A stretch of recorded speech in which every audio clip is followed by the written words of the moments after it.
Kentucky. Well, Your consent. so then, and then I was gonna just talk about the outcome, and then maybe then we would follow. Basically, what you printed. you sent Exactly. On to them, Yeah. yeah, that's good, I would, just Give it. got a few things to say. Well, you should say, I will. I'm sure you will. Yeah.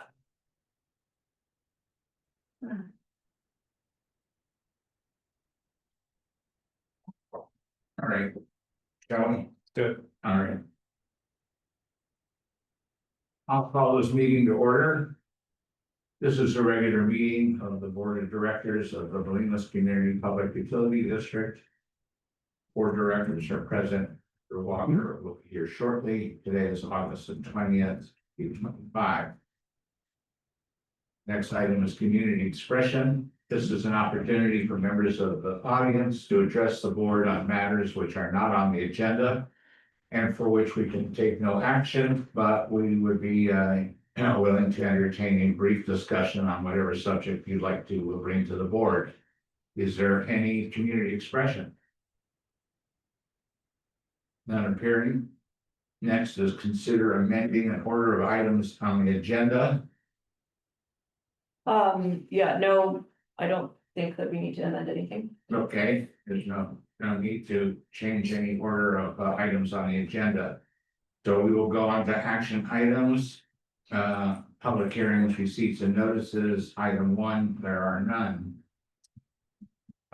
Special reports or updates where action is requested. Item 2 on the agenda, update from the resident permit parking committee. Board evaluation of the need for a continuation of the committee. Bruce, are you here to address these matters? I am, and Sherry as well, we're both, We're both here. Okay, hand in hand. okay, and with that, Director Walker has arrived. We just started. Right, other departments. No problem, no problem.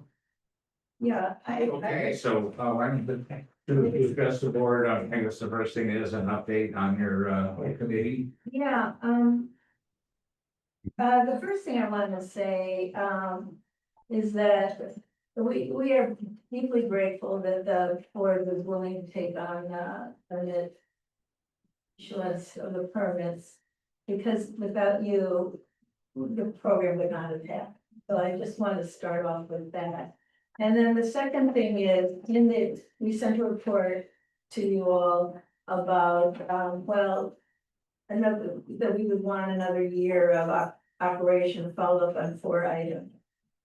Between the time that report went to you and now, we don't want to do that. At least the 2 of us are done with the committee work. And what we'd like to do is have a final meeting of the committee next month to talk about, dissolving the committee and how these follow up on those permit actions that I put in the report can occur without the committee. And so just to cut to the chase on the future of the committee, I just wanted to, we talked about this, but there was the 2 of us talked about, we didn't have a chance to have a meeting before this meeting. So in all fairness, for the group of 4, it's important that we, talk about what we did and what we can do about the committee and keep it going. So just wanted to say that, and I just thought I thought it'd be important to just run through. I think the report that we sent out, I don't know, probably you read it, or I don't know if you read it, but I think it's important to publicly say what occurred, how it occurred, what the benefits are, and what more work there needs to have going in the future, because this is one slice of an ability to manage, the volume of people coming into town and how they affected people who live here. And so just kind of skimming through the report that we sent out, the basic area of concern has been the two streets leading to the beach, which is all of downtown Bolinas, and those of us who live closest to the entrance to the beaches. So that's 30 houses on Brighton, properties, and 18 on Wharf Road, south of the museum, which is how it was designated in the ordinance, and where that truly is most of the action occurs. So, I don't know if, Bill, is there a way to put that, No, sure. Yeah. I would tell you that we have a 4-page document already that Yeah. you provided to us that really goes into detail on all of your work, which we appreciate. But I don't know that you need to cover it in the kind of detail you may be getting into. well, I wasn't planning to actually, I was just gonna point out a few. Okay. I mean, yeah, I was hoping that people here had read it, but Yeah. since this is recorded and community, not everybody. I don't know, will this be seen, will this be? I'm trying to share it And it's available. But they have access Yeah. to it. Yeah. on our What's that? website. Yeah, you can. I guess I'm asking you to more or less summarize a lot of what's up in Yeah. the report, right? Okay. This is a lot. Yeah, I understand, Okay. I'm trying to do it, I just wanted to show the most important piece of it, And then. which was,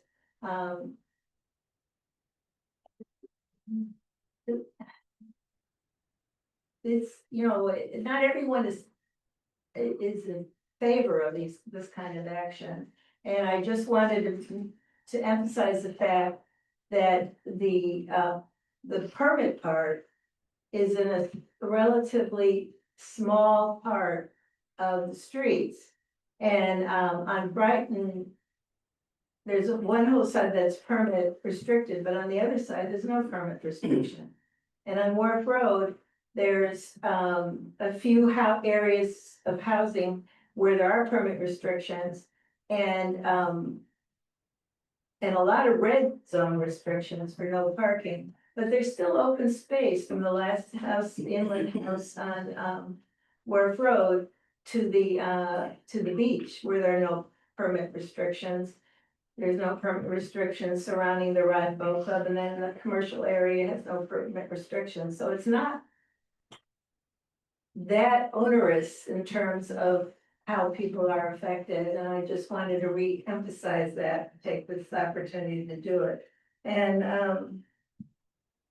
the only other things is that we do have 4 areas that, we feel that we need to see, that we need to follow up on. And, one is the signage is not complete, so that needs to be done. We still haven't heard, but from the sheriff, how they're going to enforce. The frequency, their protocol, we had asked for to hear, we haven't heard it. There might be, the ordinance is kind of complicated, and there might be some issues coming up with needing to exceed the numbers that they allow, and so we sat through years of meetings with these folks and the many county staff, and we feel it'd be important that those of us who sat through with them have a say. And then there's something that's important that people need to know in terms of parking ordinances that's new. And that is that they have a new way of changing about street use. They have something called traffic resolution, which is less complicated than going to a new ordinance. And so in the future, things can change in an easier fashion. And one area that might be important is the vehicle lanes restriction may need to be looked at for other parts of the downtown and how it's been rolled out. And so I just wanted to let people know, that's something that we were involved in, and we will continue to follow it. And then there were many things that we think we accomplished, and I'd like to be able to say, I mean, I could take a few minutes to to say that we, managed to get the green zones made permanent, and we got the stop sign installed at Park in Brighton, and, there's a lot of, those are highlights, and then, there's many things that we think really need to,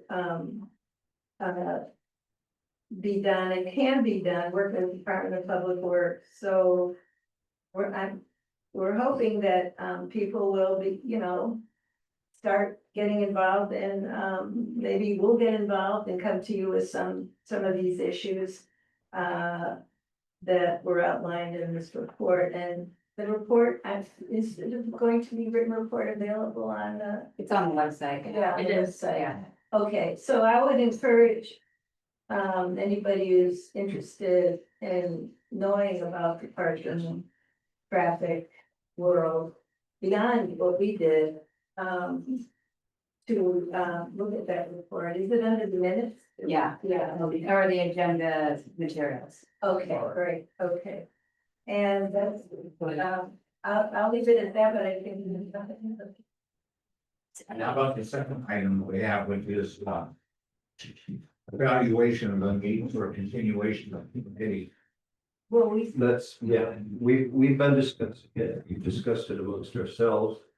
In a nutshell, we all feel like we've sort of aged out on this, and, 4 going on 5 years, we do feel like we've accomplished a lot. We feel like there's still a great deal that needs to be done. My plea to the BPUD board would be, for heaven's sakes, let's get some sort of a standing committee for downtown issues. Only because it relates to everybody in this town, as much as you're interested in pipes and lines and the distribution of our, water and sewer systems, we also are overlooking the roads and drainage and many other things, and casting a great deal of attention towards Mesa Park and, their workings, etc. So I just feel like, downtown can't just be set off to the side of the stove. We need it kind of simmering at all times, and at least an avenue where people can come to BPUD and say, I got an issue, I'd really like to have it worked out. I feel personally that, I've lived here for 32 years, and I've been involved in a lot of committees over the years, but, and I've got bales of paperwork, but they mean nothing after today unless there's someone to pass it along to. And I think that both Chuck and Al feel very strongly that we need some continuity from this committee going forward to, whatever that entity might be, a downtown committee of sorts. Doesn't have to be exclusively parking and traffic, but it needs to address a whole lot of other concerns that are going on. And we do look forward to better communication with the sheriff's department in the future. It hasn't been rosy. We keep reaching out for information and they're not very forthcoming. So they're working on it, they tell us, and that's great, but somebody's got to be there poking a bit, and I'm just not willing to do it anymore.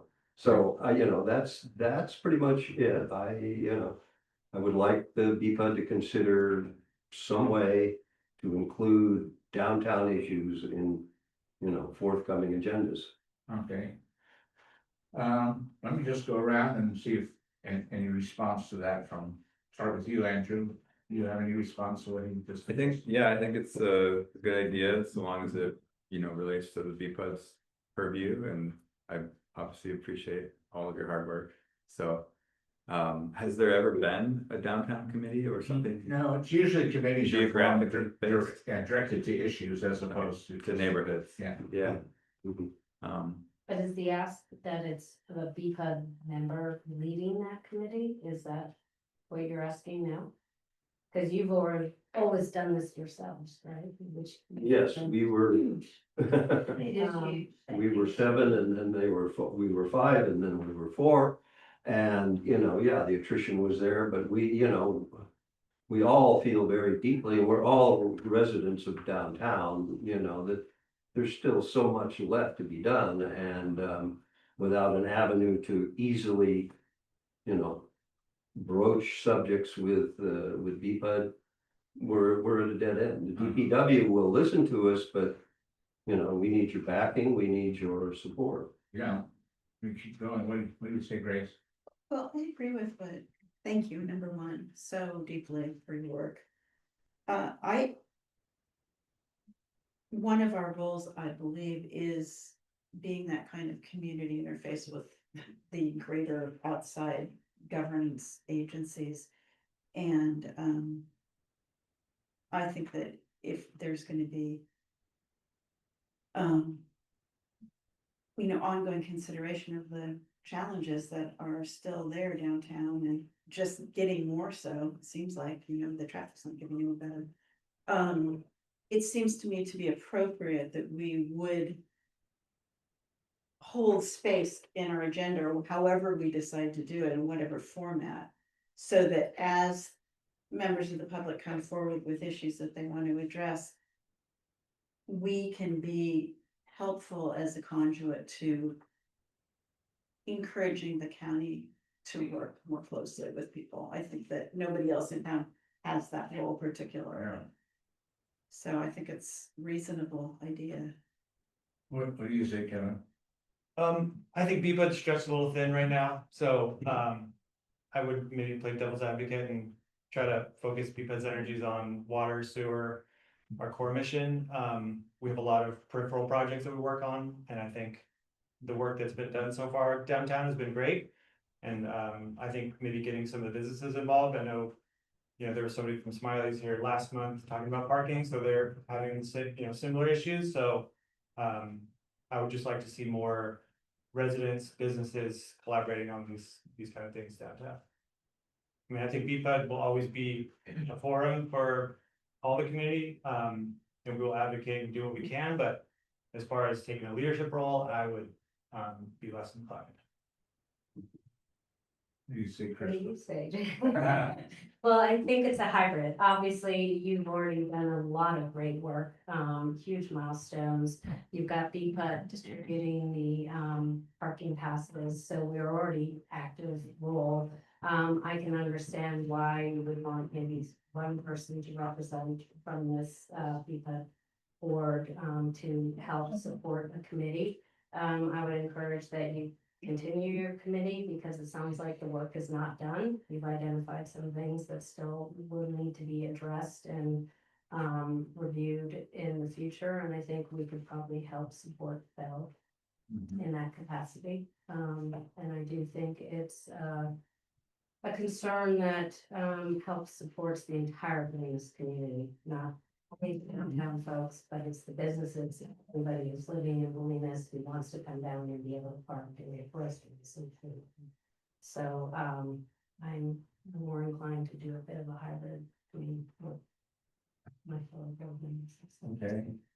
Well, from my experience being on this board for a long time is that, we're better at addressing particular issues when we form general committees that don't necessarily have particular items that need attention. We have a tendency to just call for them on a regular basis on our agenda, but there's no real action and there's no project. But if people bring us a particular issue, such as the ones that occurred to me right away are the issue about camping on the beach, which is a very big issue and primarily affected the people downtown, but the town as a whole. And then we formed something to address that. Parking is the other one. Trash problem and getting that taken care of and getting picked up. We seem to do better in addressing issues that people bring to us, but we definitely feel that we have to be available for the people in town. So I get your point, but I'm not sure that just creating a downtown committee by itself is gonna address the issues that you need to have addressed. I wouldn't expect that committee to have a outline that they were going to work by. I'm more thinking in terms of, this is a big issue. If the downtown businesses haven't any place for their employees to park while the land trust project is going on, that's big and they came to you about that and, That's a but big. was there a committee formed in order to help them or? Responded to the request actually in particular. She, Leila came to us about where can we park these cars during the Yeah. construction? And, we addressed a site at Resource Recovery that seemed to be plausible.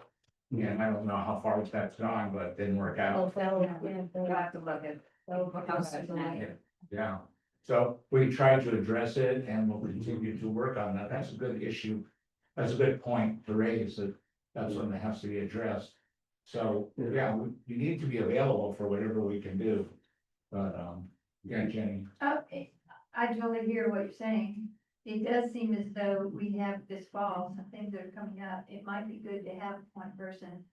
It doesn't need to be every meeting that there's a report, but to have a liaison. I had hoped that the Bellina Civic Group was going to be able to continue to make these issues be able to come together downtown and throughout. But they haven't had meetings since May, and there seems to be it seems to be a difficult time right now, but it would be really good because as Grace pointed out, there does need to be liaison with the county, and this fall, we're gonna have the tank coming up from the gas station right there where there's a lot going on, and they're gonna have that fenced off, and there'll be a restructuring of that parking lot and that whole area down where there are deliveries to the market and the bar and a lot of traffic going through. That is going to be major buildings, so there's gonna be yeah, a lot coming up, and I think to anticipate that and have somebody on board that can take the calls or that can bring things to the board. These people have done huge work, and I can't imagine that we have to keep leaning on them. It doesn't seem fair. no, It does seem as though there are issues that go beyond the parking pit permits now that you've done. But I would think it would be really important, particularly now. It doesn't mean you have to have a lot of extra meetings all the time, but to have somebody to come to, that can bring those issues to the board and can liaison with the. well, what do you think, Georgia? Oh, go ahead. Somebody's got their hand up on the screen. Chuck, you can speak. You're mute, You're muted, you're muted. you're muted, You need to unmute, Chuck. And unmute. Yeah. Yeah. you beat our body. Unmute. Well, we heard it earlier. Yeah. Sorry. We can't hear you, Chuck. You're muted. Peace out. All right. So Val and Georgia, what are your thoughts on this subject? Well, I think there are the 4 things that you spelled out related to the parking program, and I think that that's under our purview to just continue to follow up as you know, it is basically a pilot program.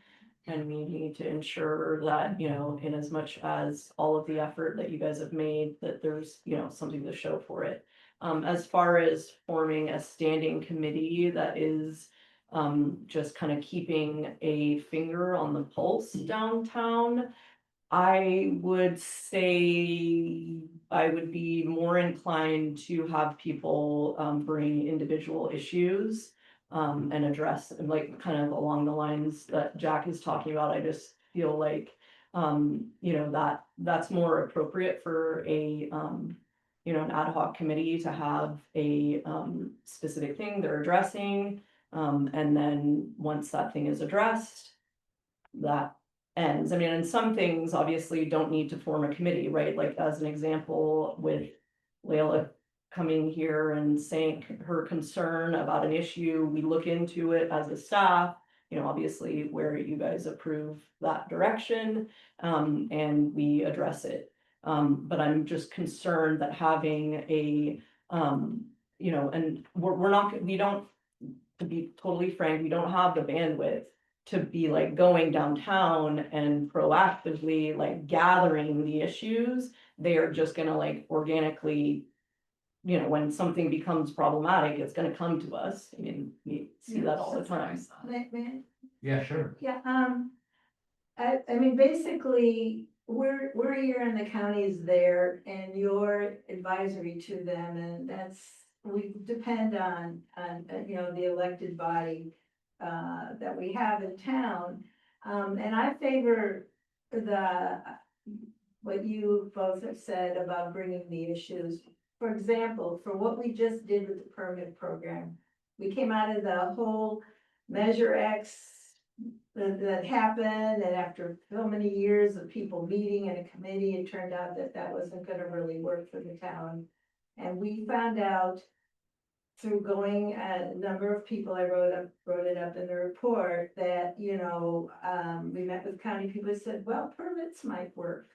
We came here in November and we said, let's do a permit planning committee. And we did. Now, we didn't know it was gonna take more than 4 years, and they weren't gonna look like what we had hoped with guest permits and things. But that's exactly what you said is the way we did it Yeah. this time. Yeah, And I think without a focus, and there's plenty to focus on, the trash is really a big problem on Wharf Road. There's a lot of things that we could just start talking about next week or whatever, or next month. So I differ with my colleague here on the structure of it. I believe that you guys, this is what you're part of what you're doing is to listen to the community and take these concerns to the Board of Supervisors, to the Supervisor Redoni. Write the letters like you've been doing and saying, the community supports this and we want you to give us the resources to take care of it. So that's what I want you to do, really. Yeah, I don't, we've been trying to, I would say, I mean, before we sort of wrap up talking about your committee, that after all the years and hard work that you guys put in, we're very appreciative. thank you. Because you got something done that almost looked impossible for a while, and you just stayed with it. And like in many instances, perseverance is half the battle, and you just hung in there. And it ended up being a good result, so, you know, on behalf of our board, I thank you. Excuse me, can you hear me now? Yes. I found the problem on my end. I guess the only point I wanted to make, and I agree with Bruce and Sherry on this, is that from having been with this effort before we were associated with incorporated as a BPUD subcommittee, when we would talk to either the county or to the sheriff's office as citizens, even as a group of citizens, we really didn't have any credibility. And so as parking issues continue to evolve, even if it's just maintaining the present plan that we have in place, issues are going to come up. And if we can't speak with the backing of BPUD, our voices just won't be heard. So it's really important that we remain in some form, and I appreciate it needs to be worked out just what that looks like, in some form as being associated with BPUD, because that will give citizens the credibility to speak to both the sheriff's office and to the county and actually get calls returned and to be able to work something out and to be effective. So that was the only point I wanted to make. It's a good point, and we appreciate the fact that the BPUD does have credibility with the county in a way that a private citizen doesn't, so we're always willing to speak for the community. I guess the question that we have on our agenda, it has to do with whether we're going to continue the parking committee and just have it continue in some way, or whether we sort of wrap it up, having accomplished the main task, and maybe have either no committee or a different kind of committee. That's kind of what I'm fishing around for, is getting a feeling for where do we go from here. And I think that George's point is well taken about we have limited bandwidth and the staff has got a lot of things going all the time. Yeah. So, you know, from my experience being here a long time, it seems like we're much better off addressing issues in particular, where we can then get a handle on what's the problem and try to address it. But I kind of want to wrap this subject up. Anybody on the board have any further thoughts on what do you want to do about the question of terminating the committee or just keeping it going? Well, it sounds like you would like to continue the committee, right? But maybe need to expand. No, I'm not. No, not you two, but some other members on the committee would like Are to. concerned about the continuity, yes. I think that if there was a touchstone at BPUD, presumably Bell, I don't know. When the community comes with a problem about downtown issues, we'd be glad to hear it out. I mean, we've got a wealth of information Yeah. and research Yeah, already tucked away and, you know, but on the level that we've been involved, no, couldn't do that anymore. no, no. But I mean, I think you've achieved what you had set out and now we've got Bell in Yeah. place. And so I wonder, could you meet quarterly? Would that be a big ask of whoever wants to remain on your committee? Could you expand down to the downtown businesses, find a couple of people who would be interested in That was- being part of your committee? That would be And my ideal. recollection is Dawn was sat in on your meetings I previously. participated. I sat in. Don for Smith. A little bit. Yeah, you did. Yeah, so I Yeah. think if you were willing, I would encourage that you be willing to keep your committee together. Let some people cycle off, bring some new people on, suggest meeting quarterly. And just bring the big topics and probably I am willing to meet with you quarterly because I'm the downtown person, and I'm Well, having invested. That's a interest step in the right help direction. I represent. know. Okay, sure, thank you. Did I really just Yeah, raise my as you are, hand? yeah. One more thing, I'd like to see some analysis of the program, the permit program, you know, let it go through a full year, let's see what happens, you know, this summer, late summer, next summer, what is the enforcement like? Are there any unintended consequences? You know, I don't know if that's something your committee would be willing to do, or if that's something that the sheriff's office would put together, but, I'm hoping that the sheriff's department would supply that. We're constantly asking them about their level of enforcement, whether they're coming by between 2 and 5 AM. Clearly, they're not. I mean, I They are. had, I I had, was up on Monday because I get up at 4:30 Uh-huh. and I saw them down at the end of Wharf Road. well, good. Well, I guess it was Tuesday morning. at Maybe 4:30. that was me. I think that when we asked them, you know, what their protocol was and when, Mhm. how often, et cetera, we don't expect it every day, but we haven't heard back and actually we wrote this is how it worked. We wrote the request, we passed it on to Bell because we know that they would listen to BPUD. Yeah. Rather than, and we saw her back, I don't think. So, personally, you know, but hopefully other people will, you know, I'll bring, if I see something, I'll bring it to Yeah. you. Yeah, I mean, obviously you can talk directly to the staff also and let us know if there's issues, if you're concerned about enforcement. And Bell can continue to, you know, talk directly to the sheriff's office. Bell and I had talked about the idea that, you know, this is a pilot program and you do need to make an effort to collect information in order to assess what the pilot program, whether it's functioning. You know, there's obviously probably gonna be disparate views on that. And that, you know, we could kind of administer some kind of survey for the you know, parking resident program, like directly to the participants Mhm. at some later point, you know, once kind of the kinks have sort of worked out and that would inform, you know, what is the pilot program looking like? What are its impacts? So, I mean, I think that would be nominal, kind of effort on our part, Yeah, yeah, I mean, we're still administering the program, I mean, if Sure. the permits are good for 2 years, and then whether we re-up it, and if things, you know, we're fielding calls or requests, or, you know, people lose their permits or whatever. But, I think, the crux of it is that Sherry and Bruce, and, I mean, the committee, but are the ones who've really done the major amount of work.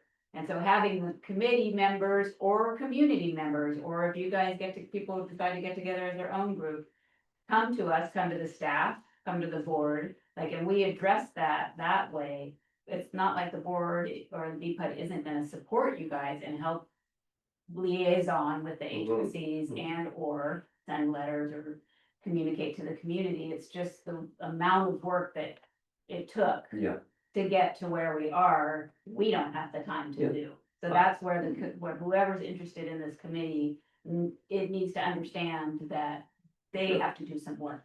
we feel that there's still some fine tuning that could stand to be done and, you know, when I look at just the people that have permits now, so much of this is predicated on, if you see something, say something. The sheriff is not gonna show up if you don't complain. And that's the non-emergency number from the sheriff's department, and they'll send somebody out typically. Yeah, but we're, you know, I already see some of the parking filling up with people I've never seen before, and they're new residents to downtown Bolinas. Thank you very much, but I've had 30 years of that, so, Yeah. you know, it's gotta stop somewhere, and we're just trying to work for the betterment of the town. Mhm. So it's, you know, it's in everybody's interest. That's, I think that, I'm very gracious offer on your part. I think that since one member of the board is a downtown resident, and she is graciously offered. I'm happy to meet. oh, the little Mesa doesn't count? Excuse me. Oh. Right in front of my house every morning. Right in the red hot district. Yeah, But no, either one of them, but I mean, Kirsten had just offered to sort of be a contact person on our board for Yeah. issues that face downtown, which you would then meet with them, they said on a quarterly basis, The action items? or as needed basis, you know. No, not more than, well, I'd rather not do more than 4. Okay, Well, the next one that really pertains specifically to our street is the seawall has repair has removed about 10 parking spots that are very much needed, and, when they come back, hopefully, it's caused problems because, you know, all the red zones, that's where people park, and, it has no permit, restriction, but it has a red zone restriction now, and so when the signage changes at that point, you know, we need to pay attention to make sure the signage goes, and we need to know when it's gonna happen, so that's one thing I think you could be very helpful on, As I have. is staying in touch with, Yes, yeah, I'm happy because I'm working with Georgia. yeah, so that one right there would be a big help in terms of taking the pressure off the street. You'll be adding back in 10 spots that people really need, so. All right. Well, I think that, you have a final thought about this, Georgia, on whether we continue with, what we're calling the parking, downtown parking committee, or. Yeah, that's fine. I mean, if that committee continues to exist in whatever form it exists in and, you know, meets instead quarterly and we can interface with that committee in order to, you know, conduct our survey or whatever, obviously, I mean, we're not gonna never talk to you again, Sherry, I'm sorry. Okay. And we know where you live Great. there. So, is That that sounds solution? very agreeable to me, yeah. Good, good. Yeah. All right, well, again, thanks for all of it, so, Good. Thank you. Thank you. all right. And you Right, so with that, apparently item 3 is, continued, is that right? Yeah, Okay. he's not able to make. it. All right. Item 4, Mr. Park Board related matters. Establishing a mutual benefit MOU, amendment to the resource recovery well license agreement, and a cost share MOU for funding the repair of the downtown park well. I guess we should take these in order. Yep, and I mean, it's kind of all there. I don't know if you guys have questions. We have a big agenda, unfortunately. So, I'm kind of gonna leave it up to you if you guys have any questions about this. I kind of prefaced all of this, I think, in a previous meeting. So, Has anybody from the Mesa Park Board reviewed Yes, These so things as sorry, well? I brought all of these drafts, we worked with them, we've met with them a couple of times. I attended their previous meeting, brought these drafts forward there.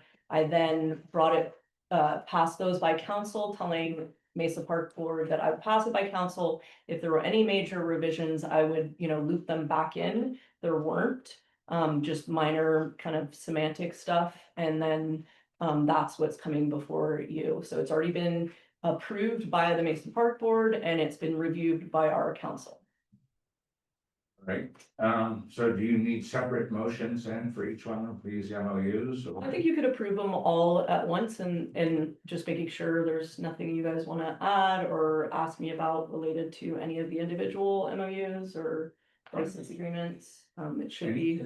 Does anyone on the board have any comments or questions about any of these? Go ahead, Andrew. Yeah, I just was wondering, is it standard to have a 20-year MOU for something like this?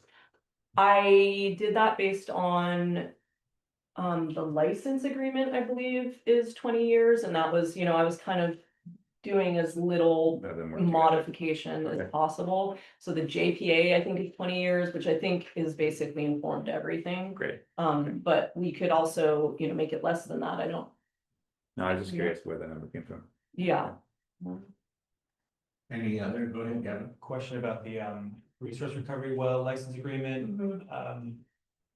From the old version to the new version, it seems like, from my understanding, we eliminated the monthly reporting requirement of the amount of water they're pulling. Mhm. And I'm just wondering why we did that. It seems like useful information to know. Well, mostly because we weren't actually doing it, so I wanted it to reflect reality, and so they are not providing. I was like, oh, they're supposed to be providing a report to us monthly. Yeah. So, I think and also it's kind of incumbent on us when we start to use it as our own source. Mhm. Then it just and because it's used by other entities besides the park, I think it's more appropriate that we would be, looking at daily usage. Okay. And kind of probably, especially when we start to use it, incorporating that into our kind of daily routine of things, we check the meter down there and, Okay. yep. Okay. And then just to highlight, another modification that wasn't really happening was the $100 a year. Yeah. Obviously, we had the benefits MOU that was kind of making that moot, so that I removed. So some of it was just kind of, to amend it to reflect reality. Great. Yeah. Thanks. Any other comments or questions from the board? All right, can I get a motion to approve all three of these documents? Then there's the usual benefit MOU, there's the amendment to the well license agreement, and the cost sharing MOU for repairing the downtown park well. I so move. There's a second. I'll second. All in favor? Aye. Aye. And just to relay that the Mesa Park Board is very appreciative of your guys' support. Cool. Better be. Appreciate that. Yeah. So, next subject, in fact, work related resolutions and approvals, item 5. Resolution 744, accepting completion of the tank site pipeline replacement project. Georgia. Yep, this is basically, I've told you that this is coming, and we've got our as-built from the contractor. And so that basically started this whole domino to actually, complete the project. Formally, obviously, it's been done for months now. But, yep, so this is just basically a formality of, the kind of, just making. Just accepting the completion. of Yes, the project. accepting the completion. Okay. So there's this resolution, and that's basically what you guys need to approve, but I included other information so you can see sort of the status for the kind of end of the project. I will come back next month. I'll say this in my manager's report, but I'll say it right now. I'll come back and give a summary of the overall cost of the project, including engineering. As you guys may remember from the budget cycle, we had overages associated with that engineering, and so we brought in money this year for that project. So I'm just gonna give a whole overview of the overall costs and any balance that's basically remaining associated with the project. All right, so can I get a motion then to approve resolution 744? Yeah, I'll make that motion. Thank you. Is there a second? Any further discussion? All in favor? Aye. 5-0. Thanks, Georgia. Item 6, It's a big one. recommendation from the Wilderness Eucalyptus Project and the Bike Path Ad Hoc Committee to approve proposal from Urban Forestry regarding Bolinas roadside hazardous tree study 2025-26. You want to address this, Georgia? Yes, this is basically also something that I've promised you guys for a while, and we got our proposal from Urban Forestry, which is obviously what we're looking at here. And just to remind you, this is basically a project that we'll be pursuing with the fire district, really kind of they're the lead on the project in collaboration with MWPA. Yeah, it's kind of spelled out there. Just to point out, the next item will be related to this as well, which is basically the cost share for this assessment. DPW is contributing to the project, which is great. And again, I would just kind of have, if you guys have specific questions related to this. Are you looking for the board to I'm looking for- accept or approve this proposal, or is this just in for information? No, I'd be looking for your approval. We can, I mean, in a bit, I brought back basically our procurements resolution, so you can see that. It's a little strange. I feel like we're not necessarily always abiding by that procurements. But so in there, I don't think I need your formal approval for this, but I think it's best practice to just kind of daylight these types, when a study is more expensive and just, ensuring that people are aware of who we're working with and what we're doing. Okay, so just for the general public's information, we had a risk assessment made of the trees that are on our property. And Ray Moritz with Urban Forestry has presented us with a proposal on what has to be done, so. He hasn't Yeah, done the risk so sorry, assessment. we've had, this is a very complicated history, but he had done an assessment. This is this is basically a supplement to that, where you can see it's not only looking at trees on our property, it's looking at trees that are on private property. But basically this is, again, I don't wanna belabor this whole complicated history because we've talked about it in previous public meetings, so I encourage the public whoever cares about it to look at old meetings under these same agendized items. You'll see extensive discussion on this. But effectively, there was an executive order earlier this year after the LA fires that allowed kind of a more expeditious process for environmental approval for removal of trees. And the fire district is really, again, partnering with us. And they essentially identified this corridor, which expands from what our original focus was, in terms of identifying, important ingress egress and for, identifying hazardous trees along those ingress and egress routes, for, assessing trees as being hazardous, in terms of not so much, the executive order defines hazards, obviously based on, fire, like risk, but also in terms of falling risk, in terms of ingress and egress that could impact any sort of like emergency access. So anyways, that's what this project is really geared toward. This proposal will end up with an assessment of the trees as defined in this map.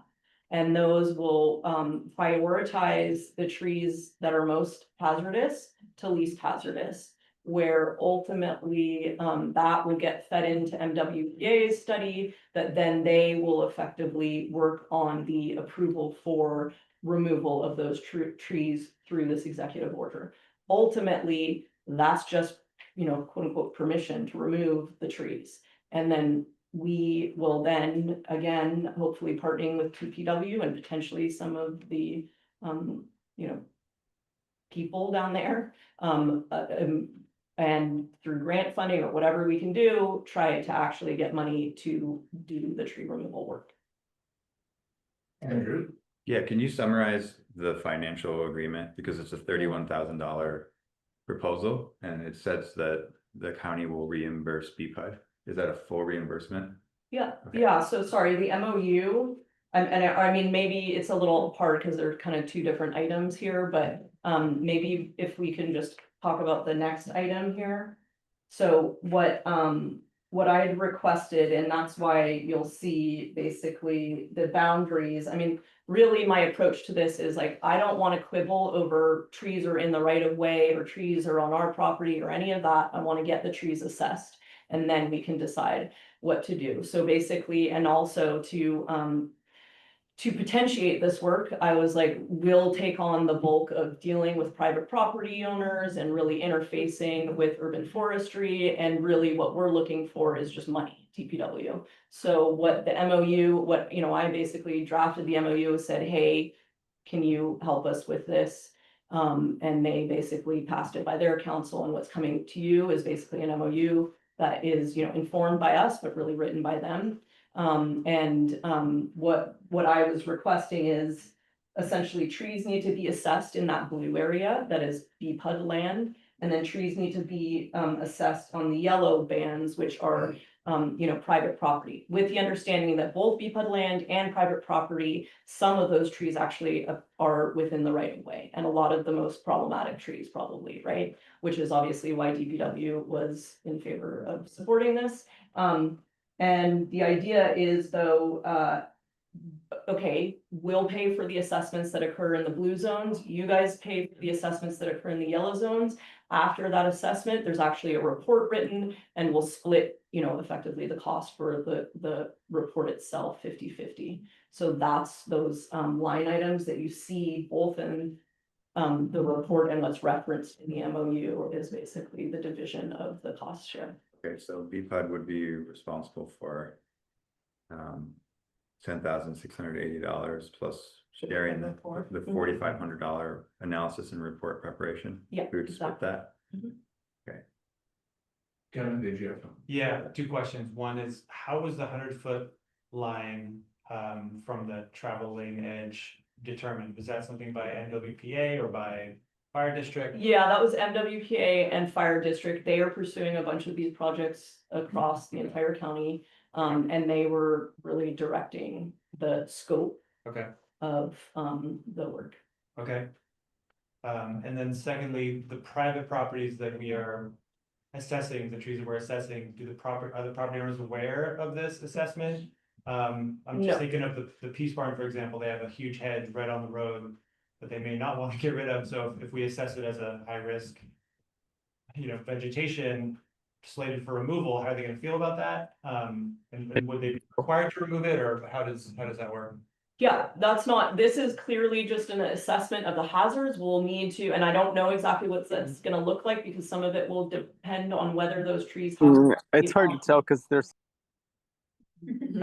Whether the trees are in the right of way versus on actual private property, and that's where obviously, once this is approved, one of the first things I'm gonna do is reach out to all of those neighbors and see their willingness to even, have us undertake this work. Obviously, we know that some of the neighbors are very supportive and some may not be. And it may turn out that those trees that you're talking about are not hazardous, obviously. Yeah. And I mean, just to point out, like the exhaustiveness of hazards, is really determined not only by the state of the tree, but also obviously what it may impact. That's obviously what's dictating that 100-foot kind of region. And the MWPA and Fire District have been clear that, this may entail limbing trees. It may not mean that a tree that is identified as hazardous is completely coming down. And it's really, you just need to remove these few limbs and then this tree is no longer considered a hazard in terms of its impact on, the Wait, roadway. okay. Thanks. Yeah, and then just really to point out, I think a big part of this work is really getting to that prioritization. It's very likely at the end of this, we're gonna have, kind of more than we can chew. And so it's just like, where do we direct our limited resources, us and the county? So I think, and that may mean that, I think it's worth considering that maybe what we're doing is basically just doing this with the idea that we're just trying to mitigate these hazards, and that may mean like maybe the first 10 trees are all in the right of way, and some of our funds are actually, and the county only has funds to address 5 of them. And instead of addressing trees that are directly on our property, like we're thinking about, well, actually, it would better serve the community for us to put that money towards removing these trees in the right of way. Like, I don't know. Obviously, there's gonna be information that comes out of this, and it's gonna feed more decisions around how do we actually deal with the trees. So the agenda item we have now is to approve the proposal. Yeah. From Great Maritz. Yep. Okay. Any other comments or questions from the board? I have a few, yeah. When we several months ago agreed to look into this executive order to remove these trees, we basically said the Billings eucalyptus application, coastal permit application, is being put on hold so that we can explore this with Marin Fire, essentially, or whoever the Marin Fire Agency is. And we've been waiting for Ray's report for 3 months essentially. I was really surprised to see that we would be spending money on this when the Billings eucalyptus project has already spent like $150,000, one of which is the same company that made a report about all the trees in general. Plus, it's this report, this assessment isn't gonna like get us any closer to like a grant, you know what I mean? Like, we're just doing another step, which we already have the information on. We already have a huge report that volunteers have spent 4 years on. And I don't really see what the next step is. It's still gonna be unknown. We're not necessarily getting any closer to knowing if this executive order will be approved, funded. So we're just continuing to pay for stuff that is an unknown, right? So I would be interested in having like a full financial support, because it just doesn't seem like wise money to spend. What do you mean by full financial support? Like we looked into this, we agreed to look into this executive order knowing that we were going to find out if we were basically like viable to pursue this. We didn't talk about, oh, we're going to have to cough up a bunch of cash just to find out if we're viable, because we already had the information. Sorry, just if I've miscommunicated, but basically Belle and I had numerous meetings with the fire district. We understood that what they were asking, MWPA was asking us, was we needed an assessed report that identified hazardous trees as hazardous along this corridor. And they were The idea is that, and we're not, what's that? They were gonna supply No, they're supplying the biologists. So, and that is a ton of money that we're saving by piggybacking on their efforts. So MWPA, when I say MWPA, it is MWPA, but it's really Panorama, which is basically the environmental firm that has, is doing all of this consulting work. So we are not paying for that. So it's huge, I think, savings in terms of, and I don't get the sense that there is, we're not looking for the executive order, it's already approved. What we are looking for is, for our project to be kind of bundled in this way that it can feed into all of MWPA's projects that are being, funneled into the kind of, to fall under the executive order. My sense is that I'm not thinking we are spending this and then at the end of it, we're not getting approval for removing trees. And in fact, obviously a big part of what I described to you guys previously was that even though there's been tons of effort and money spent from that project, there was a lot more to be done with that, and wasn't, it wasn't like, okay, you just do this and then at the end of it, you're gonna have approval. So, again, I don't think that this is high risk in terms of the money that you're spending here. I think it's great that obviously the BEP didn't look at all of the corridors as defined here. And again, this is not to say that we won't, pick up the BEP project at some later stage, but I think there'll be a lot of information gathered through this particular project, and I am, I really don't think, I think that this is a very cost-efficient way to approach this from the permitting perspective. But you said that you're almost certain that this will qualify for the executive order project. What are the basis of that approval? Like, what are you confident in? Well, I'm confident that, obviously MWPA this is their bailiwick, right? And the executive order is really written around, obviously it came off the heels of the LA fires. And I'm confident that they are the experts, that we are kind of like, riding on their coattails and being like, yes, please help us with dealing with this. Okay. So, I mean,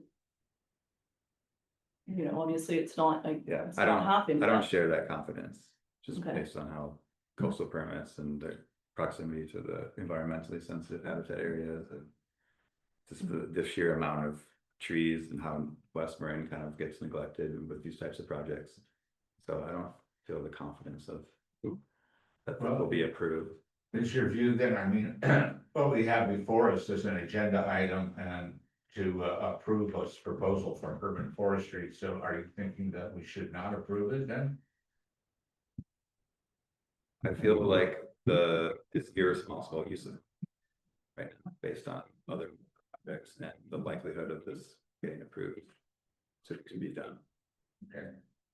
Well, let me go around and see how other people feel then. Grace, do you have any thoughts on this one or the other?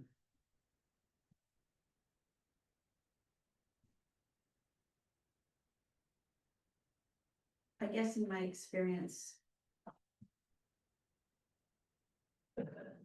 the formatting of the project has a great deal to do with its approval a lot of times, and if what the grant funding is looking for is something with this type of report, and not perhaps an equally good one, but that isn't this, then I mean, I'm inclined to approve it, the money, because I think that I'm trusting that the staff has done their diligence about what's gonna get us most likely to succeed in getting these trees taken down, which is my goal. Kevin? What do you- I agree with Grace. I'd like to see all the trees gone, and I think this is we have a good shot at getting some of them down, so. I would like to approve the proposal. Okay. What do you see, Kirsten? I mean, I think I would also agree with approving the proposal. I appreciate hearing your perspective in this that you need. And then the only thing I would maybe ask is, do you think, based that urban forestry has already done a number of reports or assessments, and of course, is this a number that we're capitalizing on that economy of scale already? Yeah, they've already assessed, I mean, some of, if you look at basically, So this is a reduced number, at 31,200. yeah, because so they like already if you done look it. at number 1 versus number 2, some of the difference in cost there has to do with the fact that some of these, I was they've already curious done about work on our property Okay. through the 2023 assessment. Well, I think I share with you the majority of the board also, that I think this is just one of the many steps that has to be taken to get this whole project done.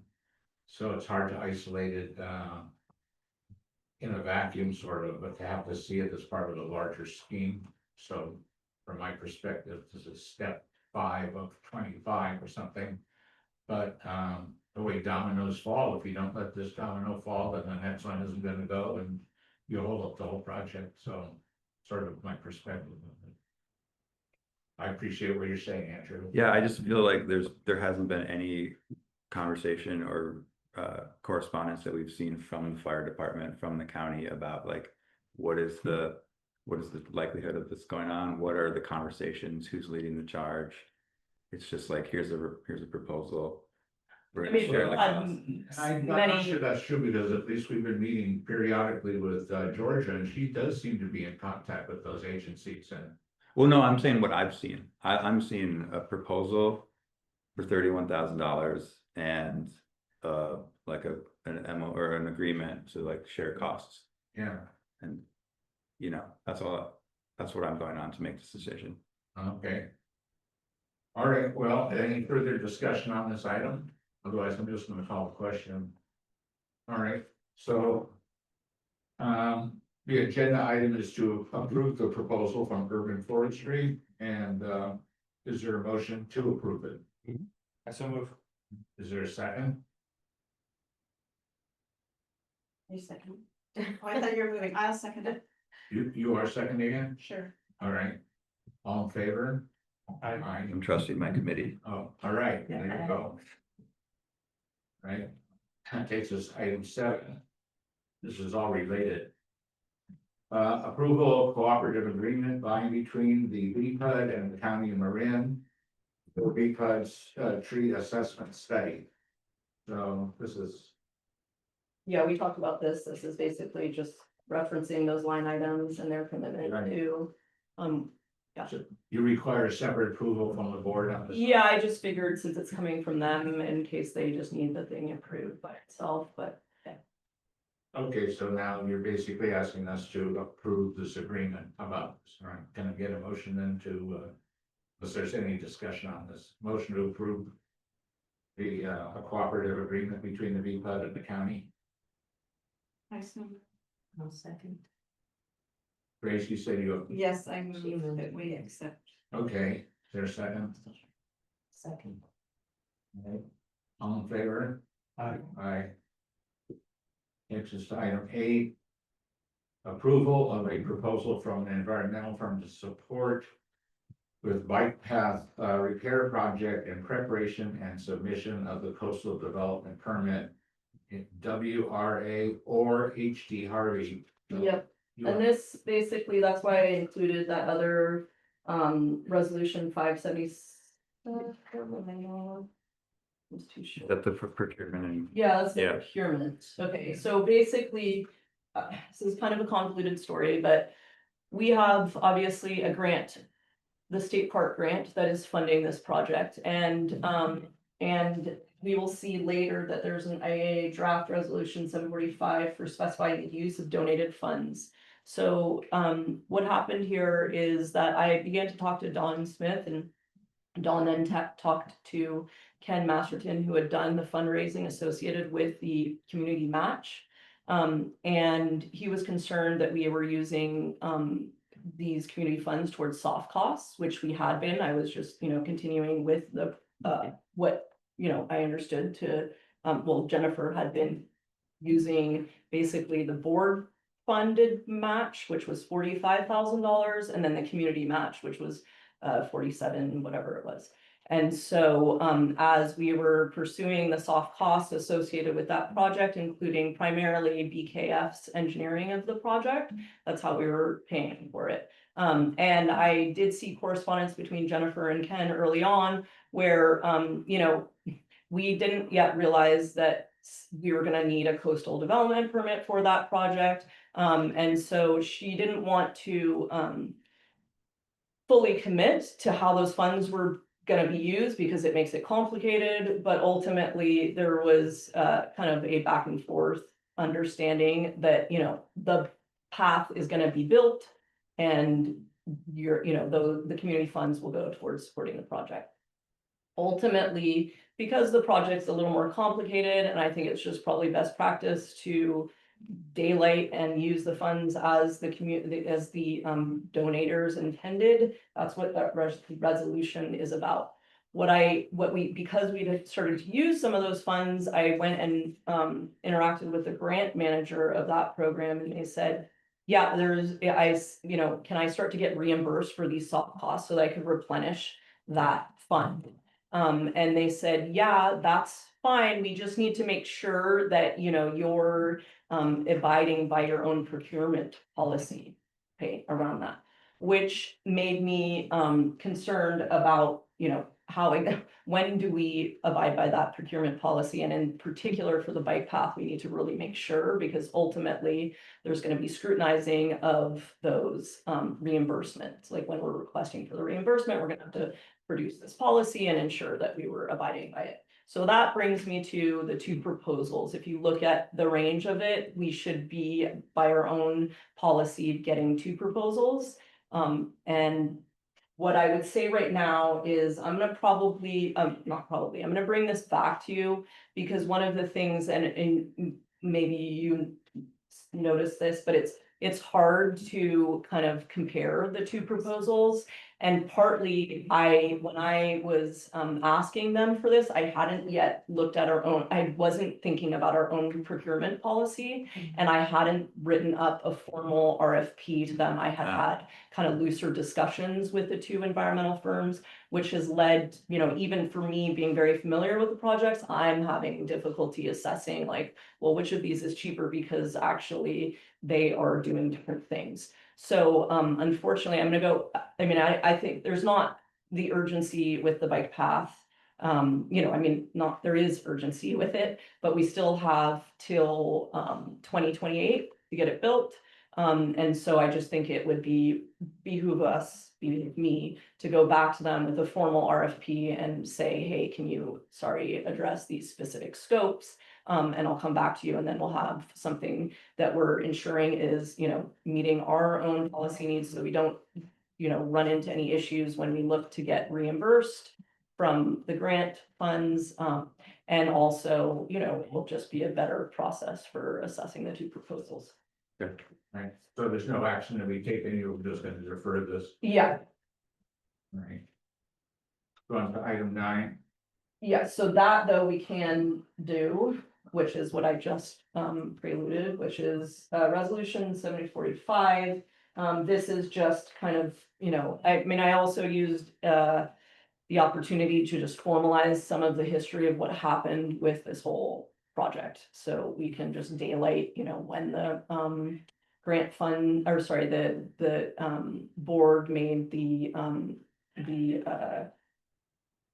match, when they contributed to the match, when the community contributed a match, and what their intention was. So it basically just spells out that this will be used for actual construction costs of the bike path, or returned to the sponsoring agency. So this is timely now, we should do the resolution. Yes, yeah, let's do the resolution. I'm sure Ken, who worked, hard on this, will appreciate. Okay, anyone on the board have any questions or comments about resolution 745? All right, can I get a motion to approve it? I'll make a motion to approve it. Kirsten made the motion. I'll second. Andrew second. Okay, all in favor? Aye. Aye, 5-0. Moving on to the next section of our agenda, district issued permit and approvals, item 10. Consideration of leak relief at 140 Lima Bolinas Road, Mickey Murch. Mickey, I see her on the screen. Can you hear us? I can. Okay, we can hear you too. So we've been presented with your request for relief from a water bill because you had a leak. And apparently it was underground and could not be seen. Is that right? That's correct. Okay. Does anybody on the board have any questions or want to ask Mickey anything about how this happened? I think your explanation is pretty clear. Clearly. Yeah, I wanted to thank you for writing such a detailed Yeah. description. It really helped me understand it. Yeah. So we have a policy, Mickey, on granting leak relief based on the nature of the leak and the opportunity for the customer to see that deal with it. Generally, the ones that were most generous in granting relief on are the ones that, what we call a blind leak, where it's underground and the water is not surfacing in a way that anyone even knows it's there. So generally, the customer doesn't know about it until they get a bill. Is that the kind of problem that you had here? Yeah, that it was complicated, but the leak was actually not even in our yard, and that is because it was my fault in that we were having a sort of emergency situation on the farm that, and I think I kind of explained this, but it was only after my neighbor said, "There's a funny puddle in my yard by the well," that I started to investigate, and I did not think it was BPUD water. And as I investigated this sort of compounding of problems, yes, it was really hard to tell how that could have been BPUD water, but in the end it was. So I apologize for that. Right. Anybody on the board want to have any questions or address his request? And otherwise, go ahead, Kevin. Hey, Mickey, it's Kevin. Sorry you had a leak. I know leaks are no fun. I sympathize with you. Just sort of wondering if the board or staff could answer, when we have well water and BPUD water sort of mixing, my understanding is, we should have a backflow preventer to prevent well water from coming into the BPUD system, but here it seems like we have the opposite problem where BPUD water is gushing into a, kind of broken well system. So I'm just wondering, I think you said in your letter that you have addressed the issues and you've separated them.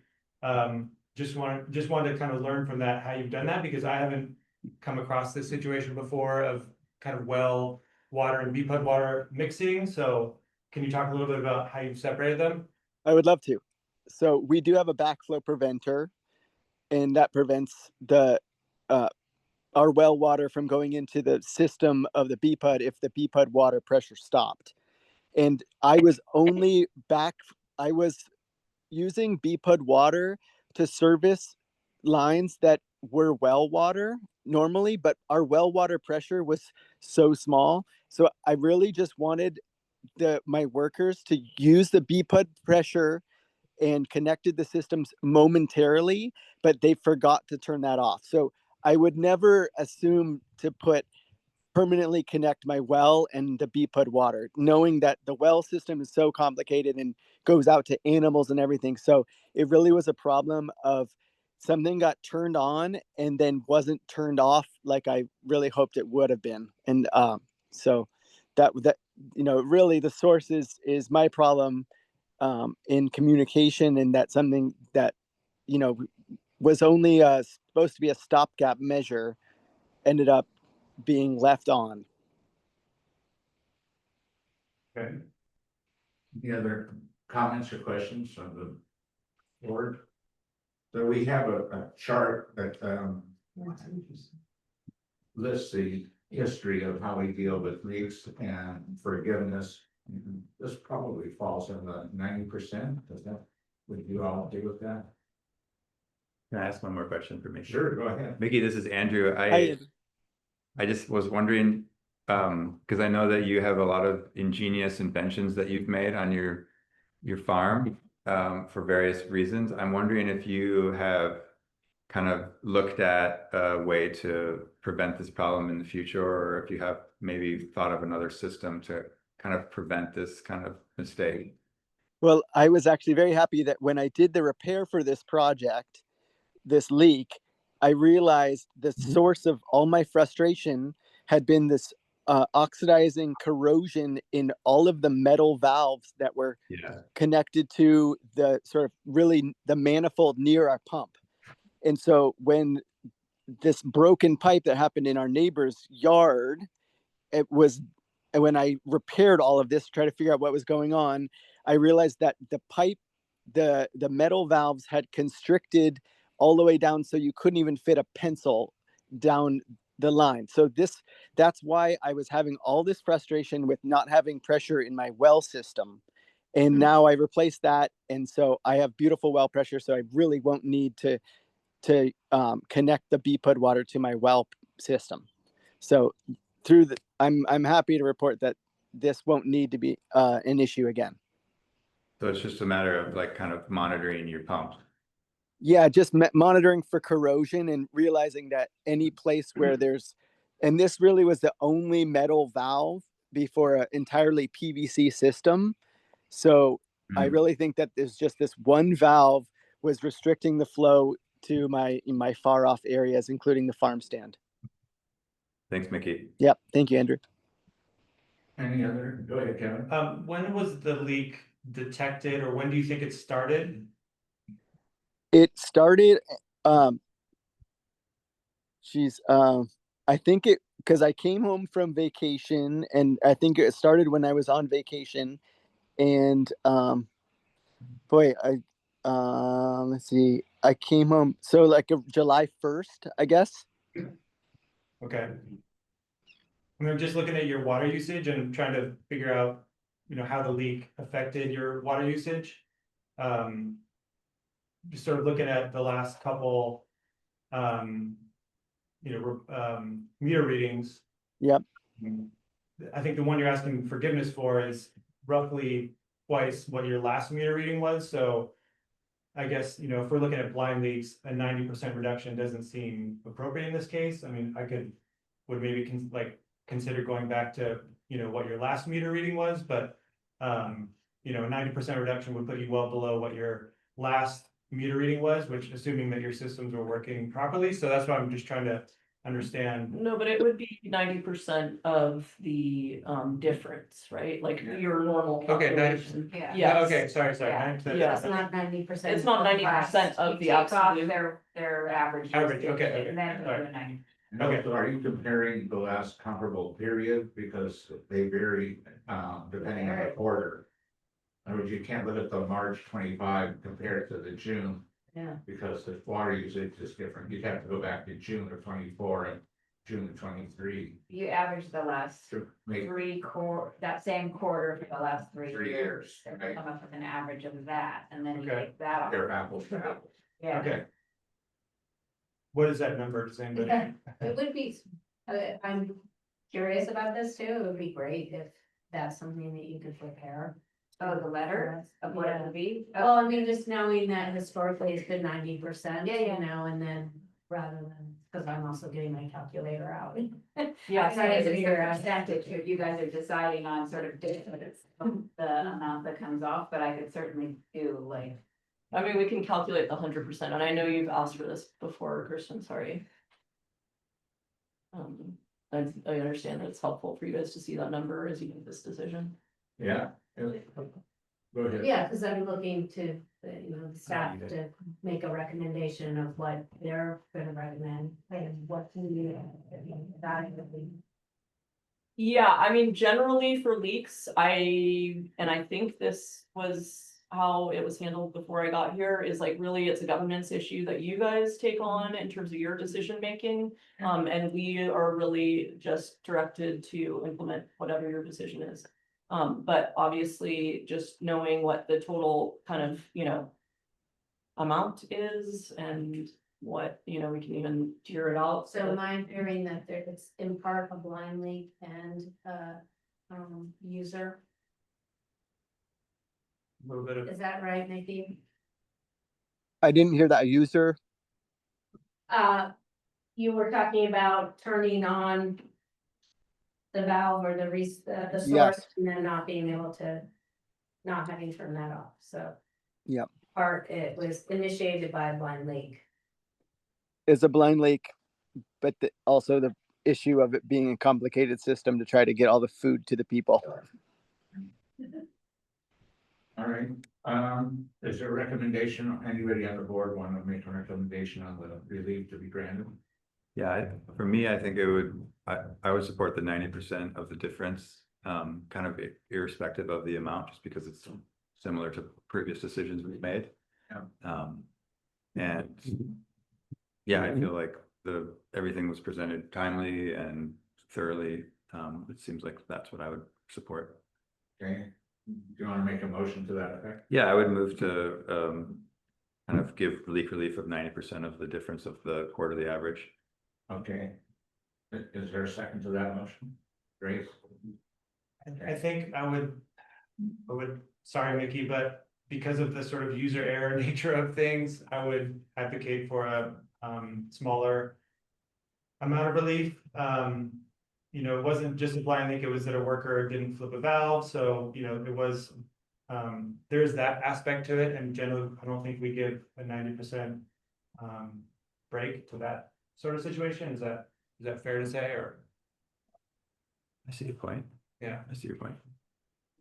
Yeah, but I also really appreciate how much work Nikki did. Yes. to, assess what's a very complicated system and, really went at it, so it's a bit tough. I also serve on the finance committee, so, you know, I'm conscious of, Yeah, um, yeah, for sure. this was a big deal, right? So, Yeah.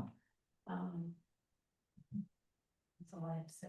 Okay, well, we can go one more time around, and my personal feeling is that this is probably a blind leak situation. Because it just has that nature to it. They're all a little different, but essentially I think that's what it is, so I think that's how I would treat it also. What do you say? And that the user component was in response to Yeah, a blind leak yeah, it had- because the pressure was down. Had more to do with the response. In other words, when we make a distinction between a blind leak like this one and someone who has a toilet running and nobody's around to discover it, so we don't give as much because the basis of that leak could have been prevented, we think, if someone had been there. So we're not as generous when it's a toilet leak. When it's a blind leak, it really isn't discovered until it's discovered from pooling water. So we're more considerate of trying to give more relief because it is a quote blind leak. So in my mind, that's the category that this one fits into. So that's how I see it anyway, but I'm interested in what the rest of you have to say about that. The need for it. Convinced me. Oh, okay, what do you say, Kevin? You're in the minority on that one. Okay, Grace, what do you say? Well, I agree with you. The other consideration for me is that I feel that this property has done a lot of work to minimize the amount of Beacon water that they use. Mhm. And you can see that in their water usage going down over time, and I appreciate that. I think that's been a very community helpful gesture. So and I think that this was clearly, from the complicated description of the fix, it was clearly very hard to track it down and fix it. And it sounds like it was done as a very timely manner, so those are kind of the checkpoints that I'm looking for. What do you say, Andrew? Yeah, I tend to agree with Grace. I just looking at his several years average, it's very low. And obviously he's not using BPUD water to irrigate his farm, which is, We appreciate it. I mean, it's interesting because we have discretion here and it's a person that's feeding our town and has made some obvious efforts to conserve water, especially in the drought years. So I'm still inclined to do the 90%. Okay. Well, since there's a motion to grant a 90% relief and it's been seconded, I'm gonna call a question on that and see if there's a favorable vote on it, and if not, we'll keep going, and Kevin, you're welcome to vote any way you wish. Okay. Right, so I'll call the question. All in favor of granting the motion for the 90% relief, say aye. Aye. Aye, there you go. 5-0. All right, Nikki, so you'll get an amended bill that will reduce the overage beyond your average over the last 3 years for the same period, and will be reduced by 90%. I'm so proud of all of you for so much attention. My heart swells for every one of you. But yeah. And then Georgia, and I mean, you guys are amazing. So sorry I'm not there to see you, but thank you so much for all your work. Thanks, Mickey. All right. Okay, we'll go on. I just. Moving on. If the next one 11, To reconnect it. they're kind of asking me to like withdraw my whole plan. I'm just gonna call the item and we're. Yeah, they said like before they call it, you have to do it, and I'm just, yeah, okay. Okay, I'm gonna call the item, carry on the meeting just the way we always do. Item 11, Recommendation from the roads committee addressing encroachments in the public right of way on Locust, Chuck Oakecker and Cass Hicks, who are both here. Kyle, you are here. Al, did you want to address the board on anything? I feel a little uncomfortable withdrawing a complaint that my dad issued, and my dad has a thrown out back, so he can't be here. Okay, So, so what would you like to say to the board? I think Chuck and I had a really good conversation like an hour ago, and I think we're pretty much on the same page. I don't know if Cass is. As we Yeah. were leaving, I heard about it, so I was, Yeah, I mean, it's Really like so solid. fresh, but like, I think it was nice to like have a friendly conversation about these. It seemed like the board was like, maybe the neighbors could talk. I don't know, I'm like, my only hesitation is what my dad would say, or I can't speak for my dad, so, and I can't speak for the board, whether you wanna talk about this. Well, it came to us as a complaint. So Kevin and I, as a road committee, did an investigation. We interviewed you guys, went back and forth. Came up with a recommendation, circulated it around. At this point, the question would be whether you guys have worked it out on your own. And if you have, then I'll move on to the next item on the agenda. Well, I would, hear what the resolution. Yeah, but what is I would just say, like, can we shelf it for, I gave him like 6 months, if you do something in 6 no, months. and wait, I'm not gonna agree to that. we need something much more Yeah. concrete than that. Okay. Yeah. Well, Okay, so let me ask these guys, do you feel like that if there's a resolution here that's been reached? there's a possible one, yeah. Okay, so what do you think it is from your perspective? What we think it is from our perspective is that Kyle is loosening up on some of the perimeters of where fences might be, or, you know, wind wall might be, and we were hoping to not involve you guys in that, just like. Okay, so our recommendation, Kevin and I, as a roads committee, was, there were 3 points to it, right? The first one had to do with the location of your propane tank. Yep. You showed us where you'd like to put it, and we agreed that you should put it there, and that was our recommendation on that. Yep. And the second one was that you said you use the cargo container as a windbreak, and we thought, no, you really should move that and install a fence instead that could function as a windbreak instead of the big cargo container. So did you accept that recommendation? Maybe, With some limitations. maybe this is, so I literally just heard about this as I was getting my keys to come over here, because I was not at, Yeah. agreed it. I'm sorry, Yeah, that was really last minute for me, but I would prefer to work with you guys. But I don't, well, I'm not gonna, we already had started, obviously, we paid workers, we had all the holes dug, you were upset, filled it up. And now we've already spent over 10 grand on our, just the straight fence. yeah, In 6 months, we're not gonna be back over there, so let's just have it out, if you're gonna put us on a 6-month timeline. But we would prefer to work with you, we're yeah, not, I, Rich, we both work. Yeah, okay, so from the board's point of view, because we're just trying to respond to an issue that's come to us. Yeah. So we feel like we've made a recommendation, and if you guys will accept it, and then you have to implement it in whatever way you do. Then we send you on your way and say, you know, good luck, get it done, and if you can't work it out, come back to us, otherwise. We would expect you to then implement the solution that seems to be agreed upon. So from our point of view, or tell me if I'm wrong, but is that you would replace the cargo container with a fence that could serve as a windbreak rather than a cargo container. yeah, Not in 6 months.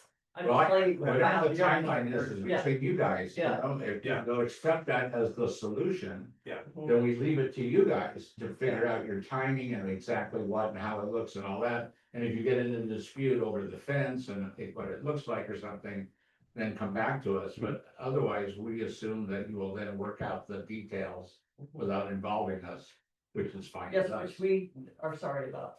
Yeah, No, it's embarrassing. Uh, This whole thing is really.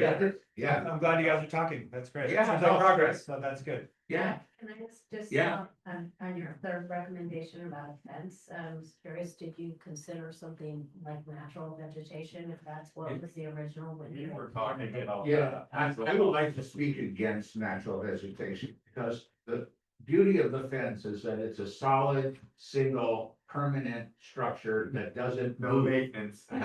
Well, the main thing is if you start planting a hedge or any kind of foliage, it's gonna grow. So that if next year it'll be 5 feet and then 2 years from now, it's gonna be 8, and then it's gonna go this way as well as that way. And it's not permanent in nature. And part of this issue has to do with obstructing or encroaching on the right of way. So and I'm speaking for myself now, Kevin, is the reason I like the fence idea is that it doesn't grow, it doesn't go sideways. It only is as high as you make it, and then that's it. And so I feel better about it being a solution. And the reason I think that Kevin and I are agreeable to putting a fence in what would otherwise be a paper road right away is that you did historically have a windbreak that was a hedge, but it got removed. So we think that you are entitled to restore your windbreak protection that you had. But that's why I'm at least in And who favor would of. be responsible for maintaining the fence? Because Well, that would erode. or No, it'd be their abandon fence. Well, the- they spent 25 years maintaining the hedge. I know, I love the hedge. Or you got like sorry. thousands and thousands of dollars every time we trim it, almost every year. And a fence, I don't know how much you gotta trim a fence, but paint, oil, Will be up front. Plus, I I mean, think the the cost cost of is the up fence front. will be up the front. cost was up front. Yeah, and maybe Labor you guys and could materials. pay for painting the side of their house that's in the road too. I don't know. We're talking maintenance of what's in the road. No, we're just talking, I think we're talking about is that cargo container being replaced Yeah. with a fence as a more practical solution to a windbreak. I mean, that's the limits of what we were thinking we're involved with. Okay. And if it helps the board, we measured from the corner of the cargo container where a fence would go to a property survey stake from previous years across the right of way. Yeah. 33 feet of open road, Yeah, public road is Yeah. there. we So, get that, no plumbing underneath, there's no pipes, no nothing, right, just 33 feet of road. yeah, So, yeah. Which corner of the container is That's the Mhm. closest one to that. To Linden or? Yeah, Closest corner to Linden, so that was the corner, my issue was that corner, and the fence that Chuck and I kind of agreed on. Is we go to the other corner, and we kind of eliminate this corner of a shipping container that's prohibiting cars from. well, our suggestion is that that you put up some stakes. Yeah. To mark off Yeah. where the fence should go. Yeah. And then just agree among yourselves on, Yeah. okay, this is what it'll be, and then in terms of the height. Yep. I think that the way the code reads is you can have a 6-foot fence with a 2-foot lattice on top of it, and I've seen some interesting lattices. So you could have at least an 8-foot tall windbreak fence. And that's measured from grade, and I leave it to you to figure that one out. The point being, you can establish a windbreak with a fence that will suit your needs, I believe. And it won't grow, and stretch out, you know. But they need, but subject to you guys agreeing to the design, in other words. Yeah, that's the only thing I mentioned, like 6 months, 10 months, whatever I said, like. That's when we all agree on the fence and what's it's gonna look like. Take and it out everything, and, yeah. yeah, All of a sudden you might go fund me for my fence thing, 4 months instead of a year, or be like, really, we want it just as bad as you, it's Yeah, just I that know. we just We moved all dumped a the bunch of money to different the next project. I saw, yeah. Well, take some of your artistic skills and draw something up so Yeah. that they can see what it would look like. it's like we were just seeing, it's like, until you move the shipping container, you can't really even imagine. It's hard to see. I think my request from the roads committee was like.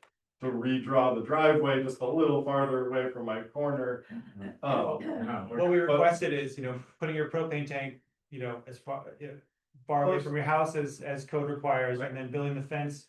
What 10 the feet code away from requires, that. 10 feet, and so we think that it's gonna actually hug your house closer than what It the does, fence was, yeah, so. that's. That's our request to you, and that's what we'd like you to do is to hug your fence as tightly as possible while maintaining that, perimeter around the propane tank. So hopefully that'll be agreeable to you as well.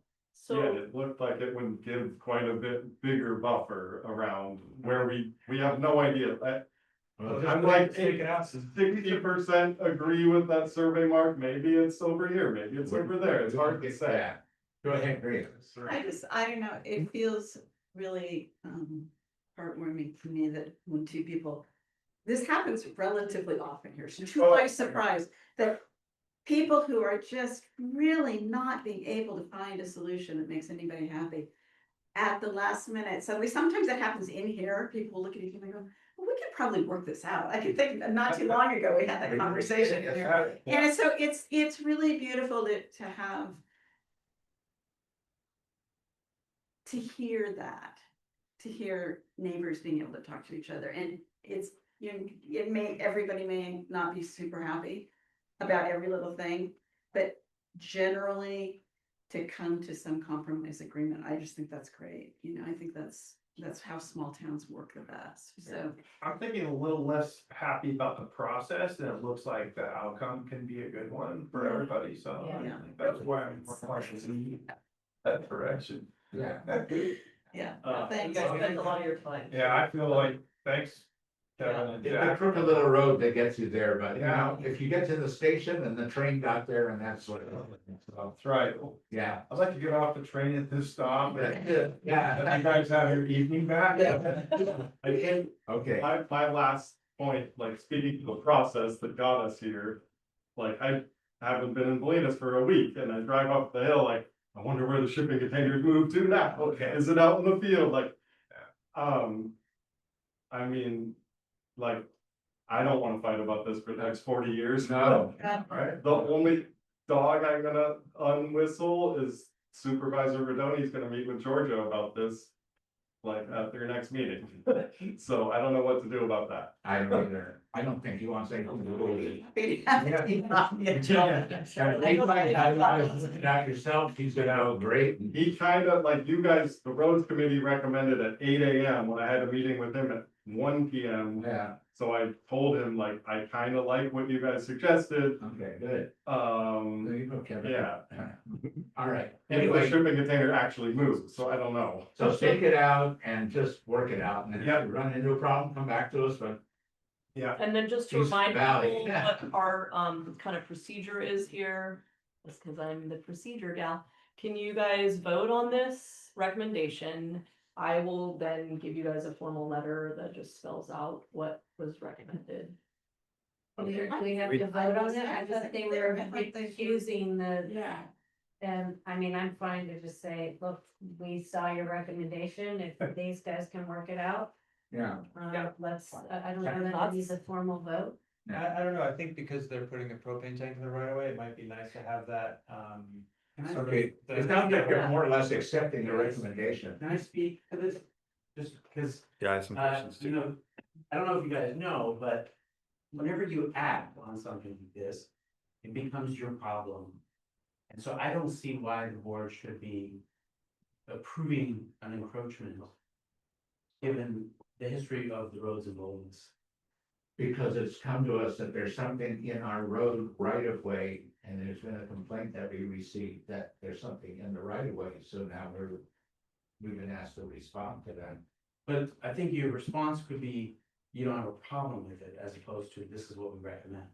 And that wasn't exactly true, because our recommendation was they should remove the cargo container and replace it with a fence. So, I'll just speak to my experience. When I was on the boat club board, Justice Groden's wife fell down in a hole or puddle. And it was on the land that's beyond the white line, which the county says is where they don't maintain the road. yeah, And her lawyer was able to say that because the county had been paving that area, they took control over that road. yeah, And the county was on the hook for that accident, even though it's not the county's property. yeah. So this isn't BPUD property. It is, the roads are considered within our domain, our control. Mostly for lack of any other agency, willing to do it. So by default, the BPUD became responsible for all the unpaved roads on the Mesa. And has been for years. I didn't know that was the board's policy. I thought you guys were not responsible. Oh, no, and we get calls all the time about stuff in the road. I mean, there was one time when a guy took a boat that he bought for a couple $100 and he threw it on one of our paper roads. And the neighborhood did not like it and came to the BPUD and said, that boat's sitting on a paper road. There's no road there, but it's your paper road. Tell him to move the boat. And we did, and he did. So we do get those kind of complaints and we respond to them. Because people expect those paper roads to be honored, you know, as, under the control of the BPUD. Well, we're responsible for them in these sort of, you know, disagreements or encroachments, you know, we will weigh in on them and we will act if we need to, and we'll enforce if we feel like we should or can. But we're not responsible for them in the same way the county is responsible for Wharf Road, we don't, you know, we're not responsible if you're pop a tire, if you go through a pothole, or, Right. you know, that's a different sort of responsibility than we're talking about. You are, if you created the pothole.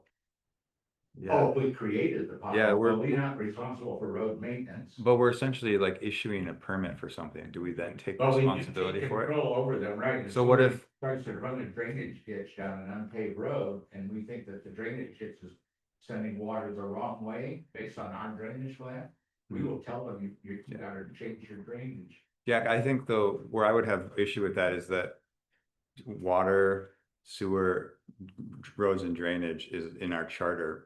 A fence and a propane tank is not in our charter. So if I drive into the propane tank or the fence and get injured, is the BPUD responsible? Because we approved it formally? If we approve the location of where it is. But that's what this letter is. Yeah, Is we're suggesting that something is okay because of us, and are we then therefore taking accountability for it, legal accountability, like? I think that was why the request to just take this Yeah. off. the agenda. I mean, I was, I say we would be happy with non-action and just an obstruction complaint was filed. It was determined it was not an obstruction. And we're not asking for anything, and then the BPUD hopefully gives us a chance, and then we could come back if, you know. sure. yeah. I mean, I don't also feel as a ratepayer, not as comfortable as you guys take me. Yeah, I mean, the Legal problem is responsibility. though, if we determine that it's not an obstruction, that is still a determination and your scenario still plays out, Andrew. Where you drive into that and somebody comes back here and, hey, this was brought to your attention, you drove into this gas tank. And I thought this was, you know, a 60-foot paper road, Right. whatever. So that doesn't solve our problem of basically us getting involved and saying something was not an obstruction. But it does, because this propane tank has been there for decades, so they have a prescriptive easement to use Yeah, their utility in their utility. I don't think you're allowed to have a prescriptive easement over a public right of way. It's not, it's private property. Well, you and I get a separate I discussion. assume you're their lawyer, because I've seen you Yeah. walking around the property. I'm a ratepayer as well, and so, you know, what you have to maintain is the right of way. Is it 60 feet? No. That's just part of, that's just how it's drawn on the map. Yeah, I know, and that's what their assessment was, that this, while it presented an encroachment into that 60-foot right of way, it didn't present an obstruction because Right. it didn't interfere with the 30 feet right of way. But that's still a decision which has obviously been made, and Ordinance know, I letter mean- is very clear and it has a definition of what obstruction is. The board can just say it's not an obstruction pursuant to our ordinance 30. Yeah, Done. yeah, I- no, that's fine, I that's agree what with we'd say, that's Right. but basically, I mean, what I'm saying is that was a decision. To find it to not be an obstruction is a decision that was made by the board. And Which so your scenario where somebody runs into it and sues us, they can still turn to that decision that was basically, we found it not to be an obstruction as a decision. Pursuant to ordinance 30. yeah. The point being, if we passed an ordinance on a road, by definition, we've asserted control over it because we passed an ordinance, so we took control over that. I mean, those things arose because some people got mad with traffic going so fast, so they started building speed humps. But they weren't just speed humps, they were little mounds that were making people's cars bottom out. And we got a lot of complaints about that. So we had to assert control over how high you could put up a speed hump so that people's cars wouldn't be damaged. So that's the nature of, that's how we assert control. I understand. I mean, I was more coming to these meetings more 20 years ago, and at that time, the board was just saying they didn't own the roads, so. No, we don't own it by fee title, but we assert what we call dominion and control over them, because no one else. Not repair. But not repair. No, we don't maintain them, But we will do pay control for things. maintenance on some of the roads, and we do pay for drainage work on some of the roads, so Unless it's you not, do. Yeah, and we bring fees in to maintain some of the roads and the drainage plan, so, Yeah. I think a slippery slope that I've discovered after calling the county for 15 months. There is no one at the county who, if it's a paper road Yeah. that doesn't have BPUD infrastructure. I don't even think you guys, like, no one will enforce anything. I think you guys are the only people in the entire county. Short of Dennis Rodoni talking to you, like, Yeah. code enforcement doesn't care where the propane tank is. Because it's in a road, it's not on private property. Yeah. The height of the fence doesn't matter, because it's not on private property, it's in a road. Yeah. So like, I can't make a complaint or get anything removed short of you guys. You're right. And that's why the VPUD got involved. Yeah. Maybe the best thing is to withdraw the complaint. I thought that's what we Well, were that's doing. what- That's what we're. I thought that's what we were doing. I Let's thought do we it. were withdrawing the complaint. We don't have to make a vote here. I think at the last meeting, and I'll bring this up when we look at the notes, because it wasn't recorded. I had suggested that we develop a policy around these paper roads, so Okay. that I think needs to be separate. That's not what we're talking about Yeah. right now on this item, but I think. Like I say, I can't withdraw a complaint that my dad filed. I Well, we don't could own the postpone property. it. Yeah, we could postpone it, we could shelf it. Chuck has been asking me to withdraw this complaint for this entire meeting. I'm texting my girlfriend that like, yeah, I might make it to bedtime. An 8-year-old kid to talk to me. I'm like, Just send us something, send her an email and say, you know, this is the pattern, we got it. I just assume he's the lawyer for them. No, I'm a ratepayer. You're all your dad, right? No, I'm not. These two folks have worked it out. As far as I'm concerned, if you send in something in the form of an email to Georgia telling her that you are withdrawing the complaint because you've resolved it yourselves, then that'll go in the record and we're done. Okay? And we just as soon get on. It's exhausting. I don't even feel like doing anything. I'm just gonna leave the propane tank where it's just like, oh. Yeah, if you get rid of that, then I'm not withdrawing a complaint, so. Oh my God. Down that. So you guys, thank you so much. I'm gonna exit. Okay. And, sorry. You got it, you got it. We have it. All right. Item 12 has got none. Item 13, adoption of the Aqua JPIA this commitment. this one's controversial. Thanks for putting this Do off. we have to actually do that? Yeah, I don't really Yeah. want to commit to excellence, I think. that's No, the- you have I don't want to- to. Just like trying as hard as we can. Yeah, It seems kind of stuff, doesn't it? It is. All right, so do we have to approve this? yes, you need to approve. I move to approve. I second. Can I get a motion that we adopt a commitment to excellence with the JPIA? I make that motion. Oh, good. Is there I would be a happy second? to. All in favor? Hi. All right, excellent. Yay. Yay. It's an excellence, aren't we? Okay. Okay, number 14. Review of employee pay scales and proposal to increase pay rate for shift operators. Is that something you're interested in? I don't. Is that through all the rest? Hey, okay, George, you want to address this? Yeah, but give me a second here.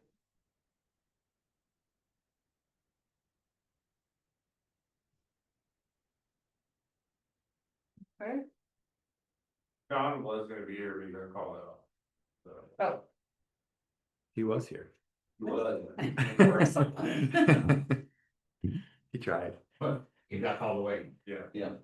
Thanks for sticking around, you guys. all right, so let me see, this is basically, pretty self-explanatory, but I'm gonna go through it. This is, our current pay rates where folks that are in bold are hourly, and those who are not folded are salaried. Or exempt. Exempt, yep. This was an analysis that I prepared to look at our pay rates versus Stinson Beach. We know that, they have a lot more money than us, so they pay folks more than we do. But I did wanna highlight that essentially, if you look at, especially in the, kind of where we're hiring people on as shift gate operators, they pay, a lot more than we do. And the these are like apples to apples. Yeah, I mean, as best as I Training can, and- right? So Yeah. operator in training, that would basically be somebody who's coming on, doesn't have any certifications. And they're, you know, starting at 42.27 over there, $24 an hour over here. And again, I mean, some context to this, when, you know, I started to look into, as, we hired a new chief operator, started to look at some of these pay rates, because they were, negotiating, a higher rate. And so it kind of stuck out to me that, we were really underpaying at our entry level for shift operators. And so then I collected information from Inverness too. This is all, you know, some of this information is publicly available, but basically, unfortunately, it's really only available till 2023. So I reached out to the two districts, and you know, this information is very up to date and accurate for this this year. But very similar. And while obviously the discrepancy at the higher levels is not, you know, as obvious over in Inverness, this discrepancy at the entry level is still very prominent. And actually, their entry level is pretty similar to Stinson. So at, you know, entry level at 41.34 versus again us at 24. So this is just sort of compiling all that data and looking at just, you know, the average of the percent increase, or in this case, percent decrease. And basically you can really see that, like I said, I mean, it's not complicated data, right? It's just basically they are similarly paying entry level and we are not. So one complexity I didn't get into here, but basically Inverness pays 85% of benefits. So I adjusted that 41.34, but that would basically be entry at 8.59 on average for us, because we pay 100% benefits, as does Stinson. Okay, then I looked into basically, okay, this is our two sort of competing districts. Again, you know, for us folks, the operators need to live within 15 minutes. And so that's really who we're competing against.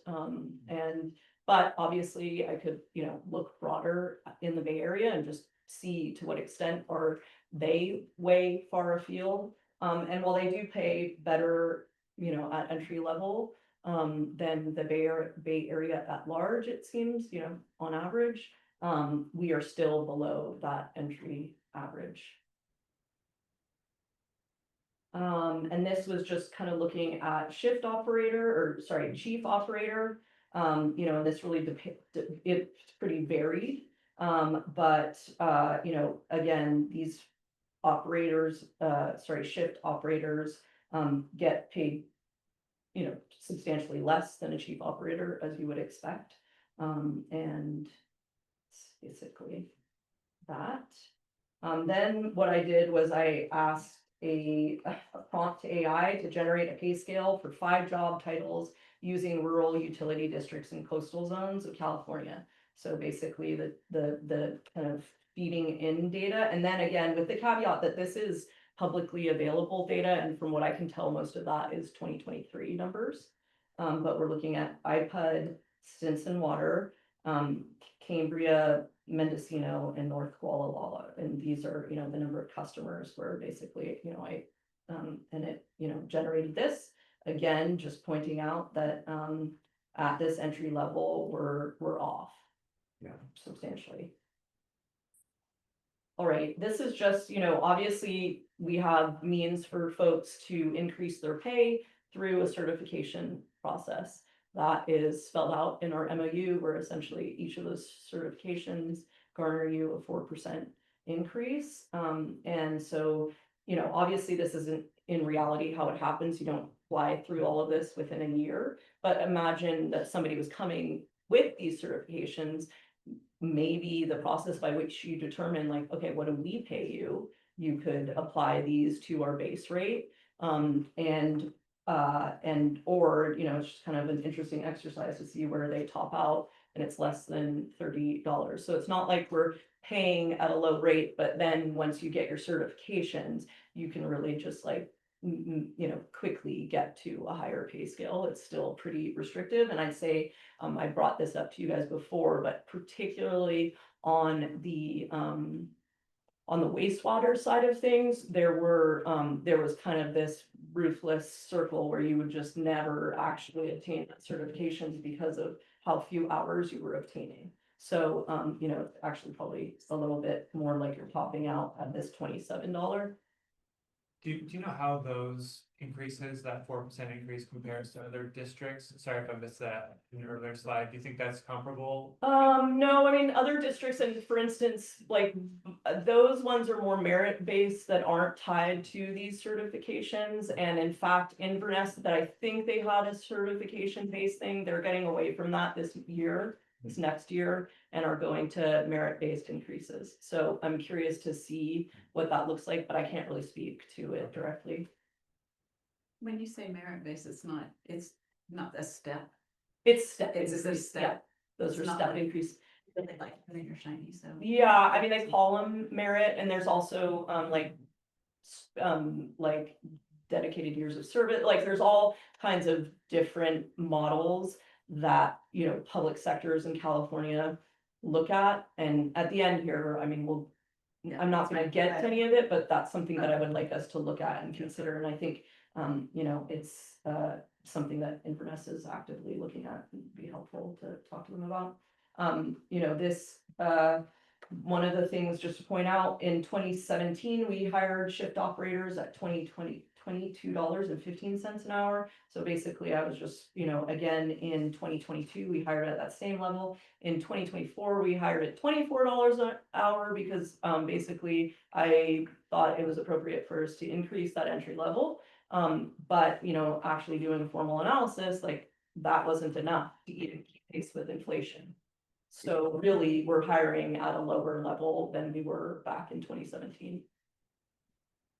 And this is just, you know, to point out, I mean, this is, everyone's intimately familiar with this, but basically, if you look at the take home at $24 an hour with your required, you know, contribution to CalPERS, which is the retirement fund for, you know, state employees, their monthly take home is $3,000, you know, a month, basically, and you're hard pressed to find something to rent for $3,000 a month. Yeah. This is basically a living wage calculator that MIT developed, and you can look, you know, per county or whatever. And so this is, you know, the living wage, we're adult, no children, 32.72, so we're not there. Yeah. Even if you had no family. So that brings me to my recommendations at this point. I would suggest that we start paying shift operators $35 an hour, basically immediately after you vote on it.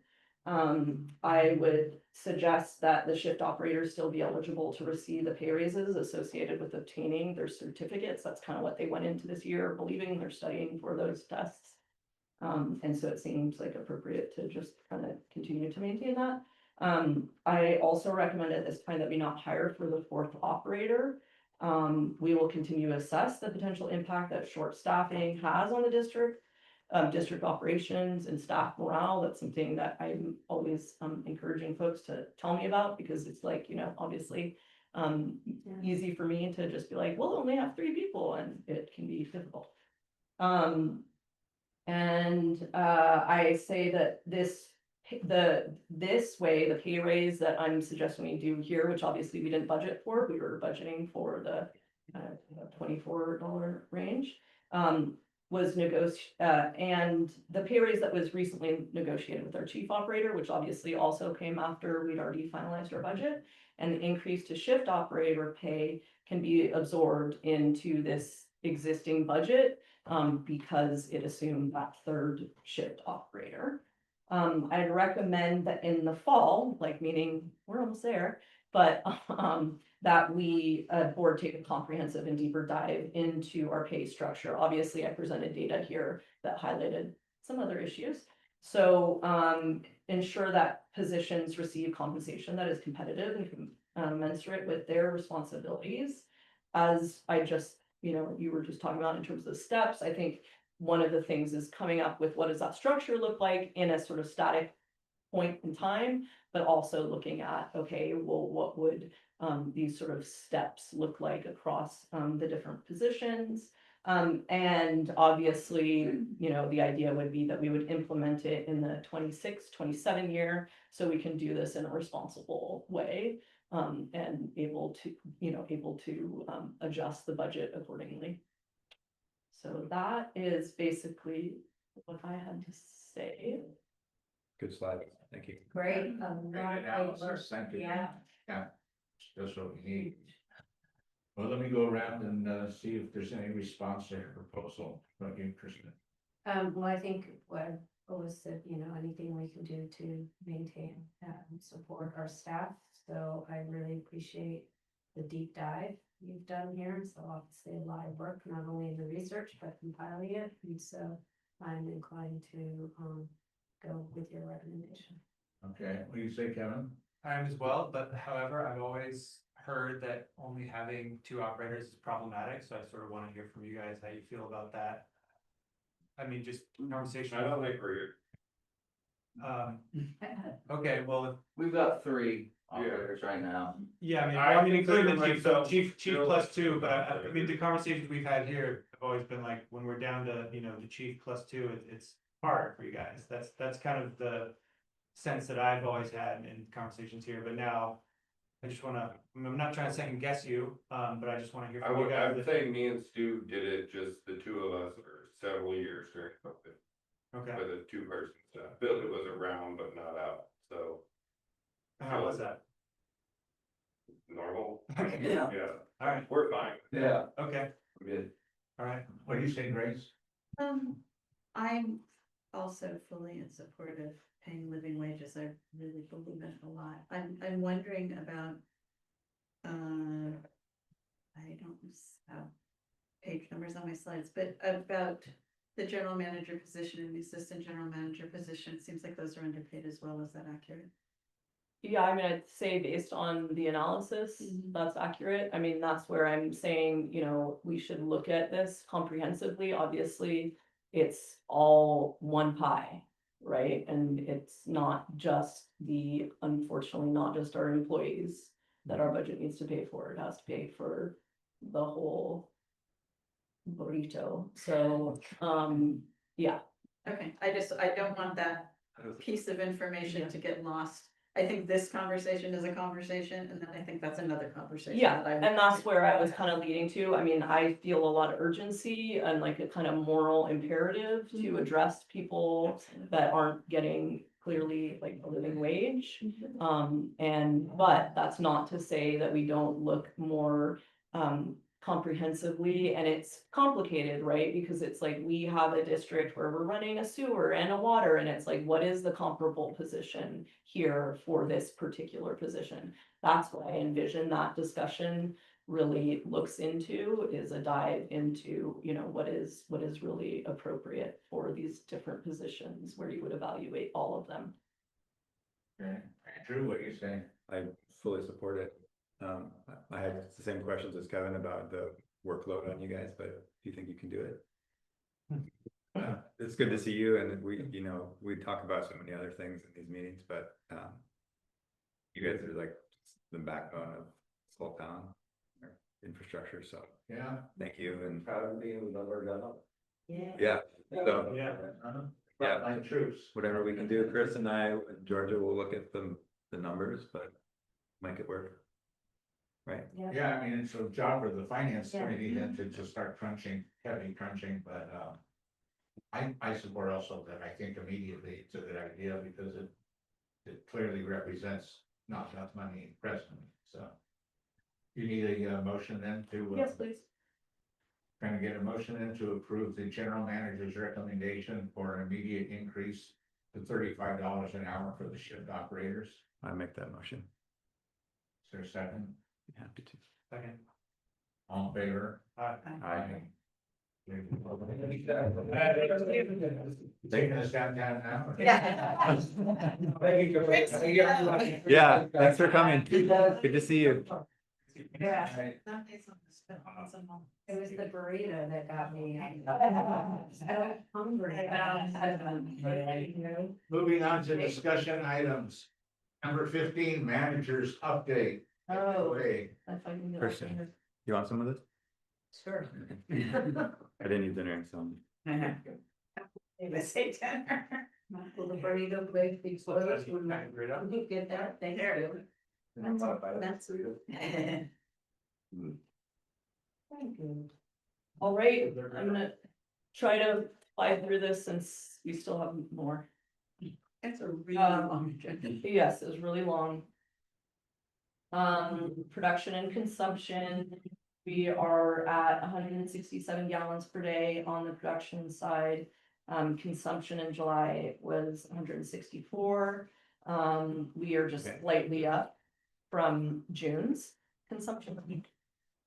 This is happy news. We basically, normally I show this slide to you and it's always going up. So July went down this year compared to last year, which is nice. And it was, it's almost back to actually level of 23. So, confusing, like wasn't expecting it, but Is that because it's been such a dreadful? I don't know, maybe, there's been fewer people out here. It was actually also reflected in, cause I was thinking like, that's kind of weird. Maybe we just had a bunch of leaks last July, I mean, who knows, but anyway, it's also reflected in the meter data, so generally, every one of these little blocks is bigger than the one before it. And you can see that this green is now a little bit I would smaller. tell you also that on my rain gauge, I got almost a half an inch in the month of July Okay, from periodic drizzle and mist. Yeah. Again, people use less water in the garden because there's been more natural Yeah. moisture and, mhm, but less sun and like that. yeah, Actually, actually, it's just been less people here, even like on the rentals, you're hearing that it's been super down. okay, Where we're in. mhm. That is half an inch more than a normal July, you think? July usually has almost zero or Yeah. maybe a tenth of an inch, but Yeah, I mean, the guys say the creek looks really good too. yeah. Is it So- related to the people we can come if it's really foggy? That's true too, yeah, there's people coming to the beach, yeah.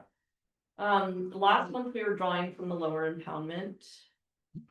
We've actually moved to the upper and that was because it has more to do with the state of the radial gate. We basically have these makeshift contraptions that we're using to block off the gate, with the tarps that you guys have pointed out are really ugly, we agree.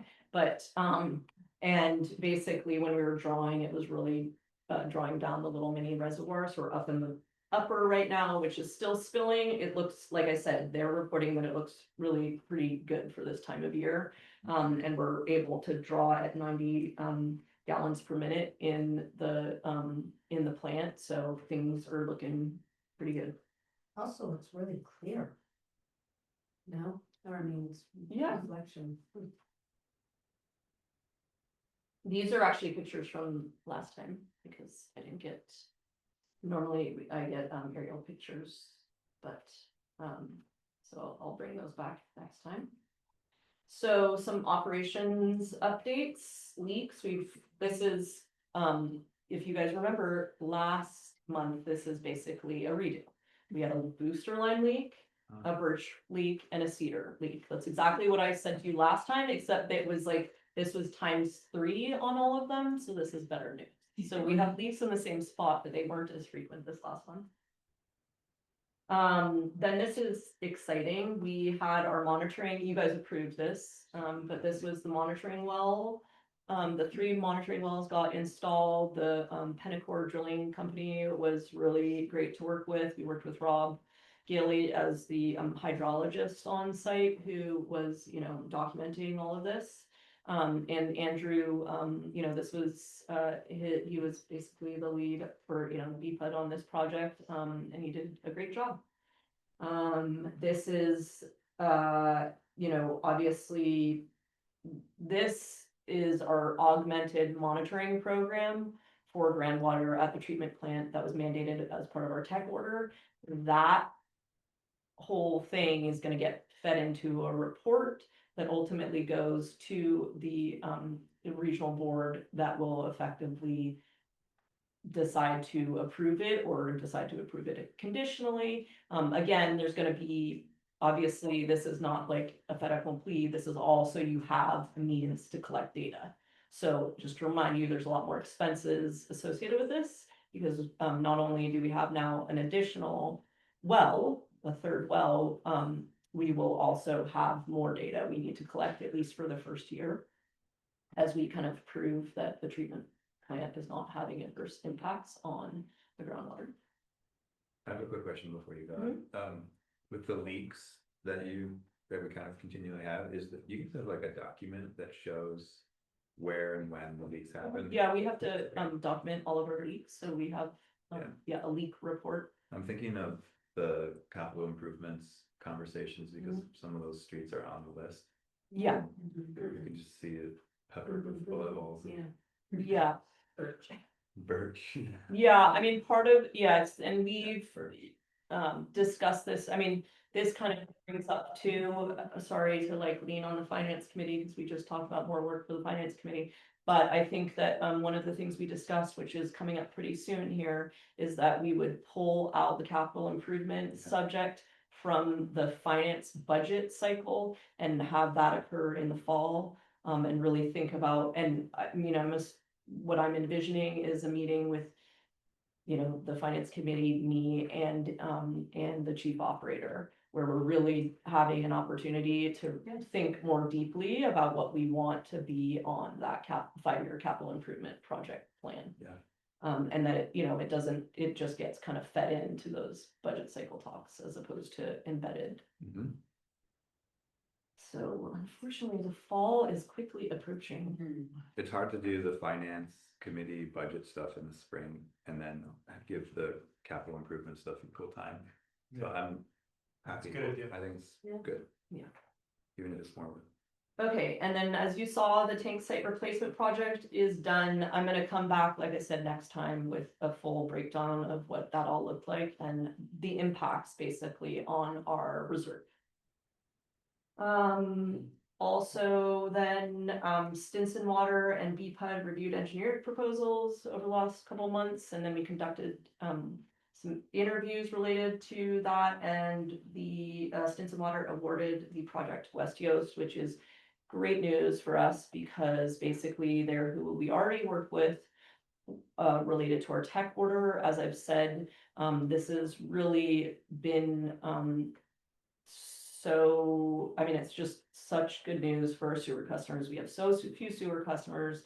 The looming tech order was just like every year another $100,000 to address work, and this grant is basically free money to address things that we needed to address anyway. And it's been really great to work with Stinson Water on this. I'm just super appreciative that they made all of the effort to apply for that grant, and that we're really getting to partner with them on this, right? This work's gonna start in October. We'll still have some vestige of stuff that's related to the tech order that kind of like data from this feeds into that. But anyways.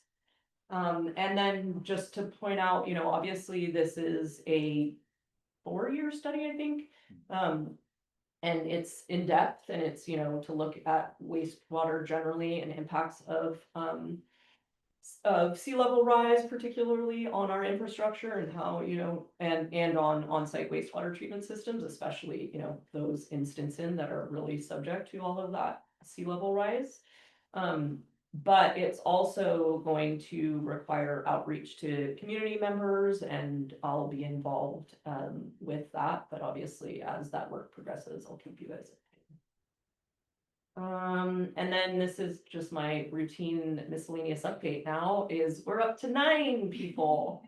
So we are not quite getting as many people signed up for online billing.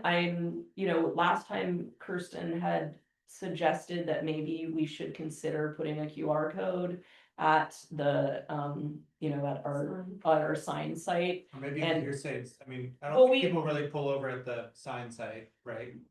No, but maybe if they see it like online billing, blah, blah, Yeah, blah, come to the yeah. website or QR, whatever. But I think that, you know, I don't know, we have been posting on Nextdoor, we have posted in the hearsay. And we continually get, I mean, continually, but we've had people say, oh, I just heard about online billing, you guys should publicize that. It's like, okay, so whatever our efforts are not very effective. Also, Annie just did, reenacted the newsletter, and so that's just going out in people's bills, so that's Yeah. also in the newsletter. Thanks a lot. Missed the back. Yeah. Yep, and that is it. Any questions on anything?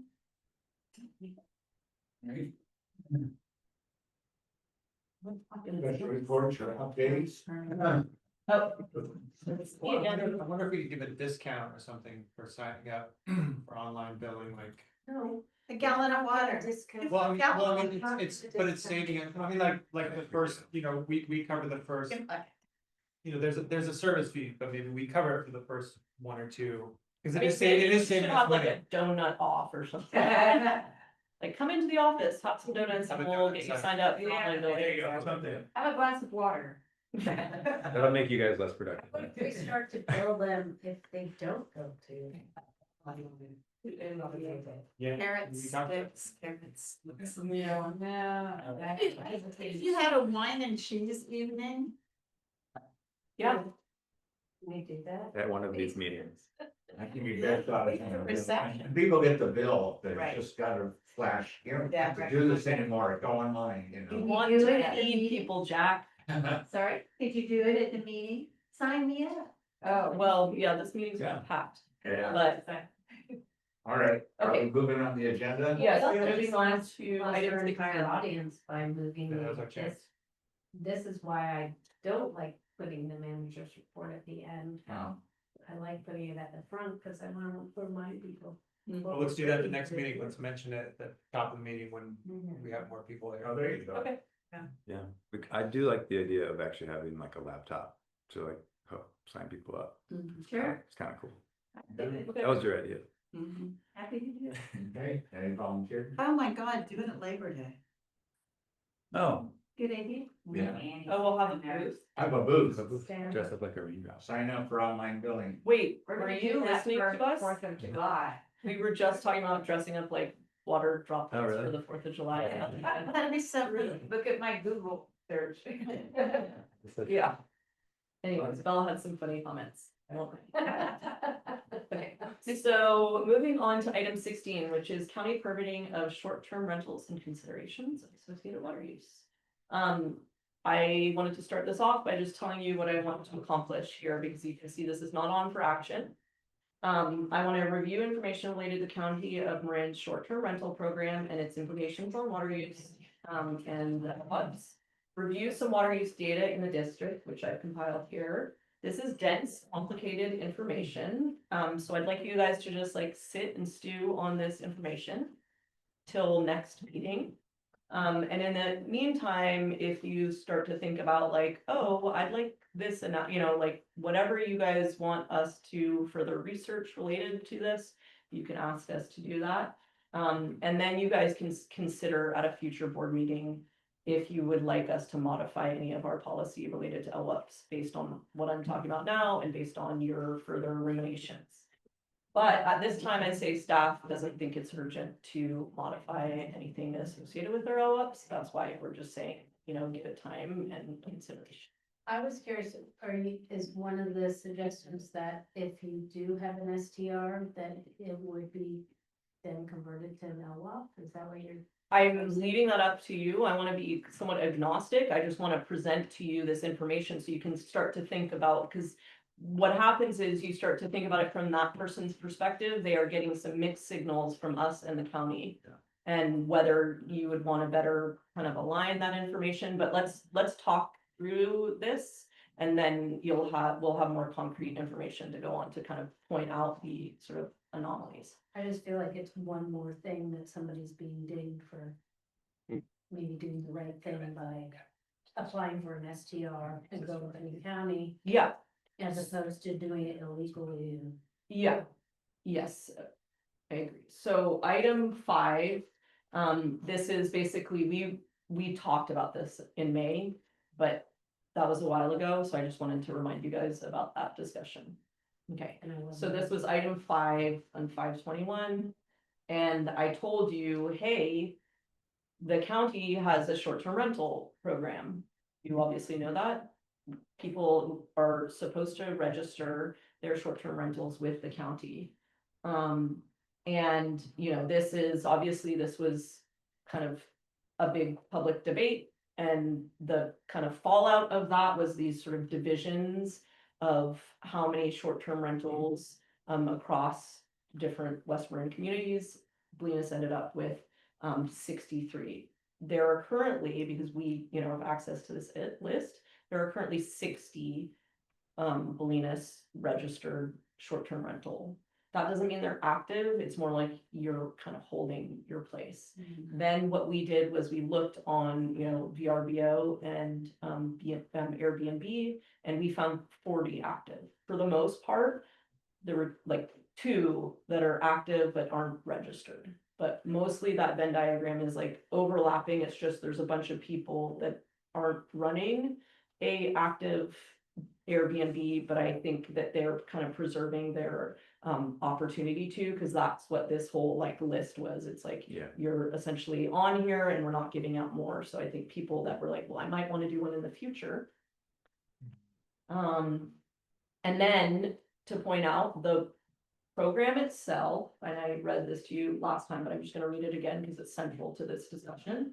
But if the water use documentation demonstrates, all short-term rental applicants with properties served by local water providers must provide water use bills or some other documentation from the water provided if volume-based bills are not available. If the water use documentation demonstrates short-term rental water use exceeding an average of 250 gallons a day or a lower limit established by a local water provider, the short-term rental license or license renewal application shall include strategies to reduce water use to below an average of 250 gallons per day during the next year.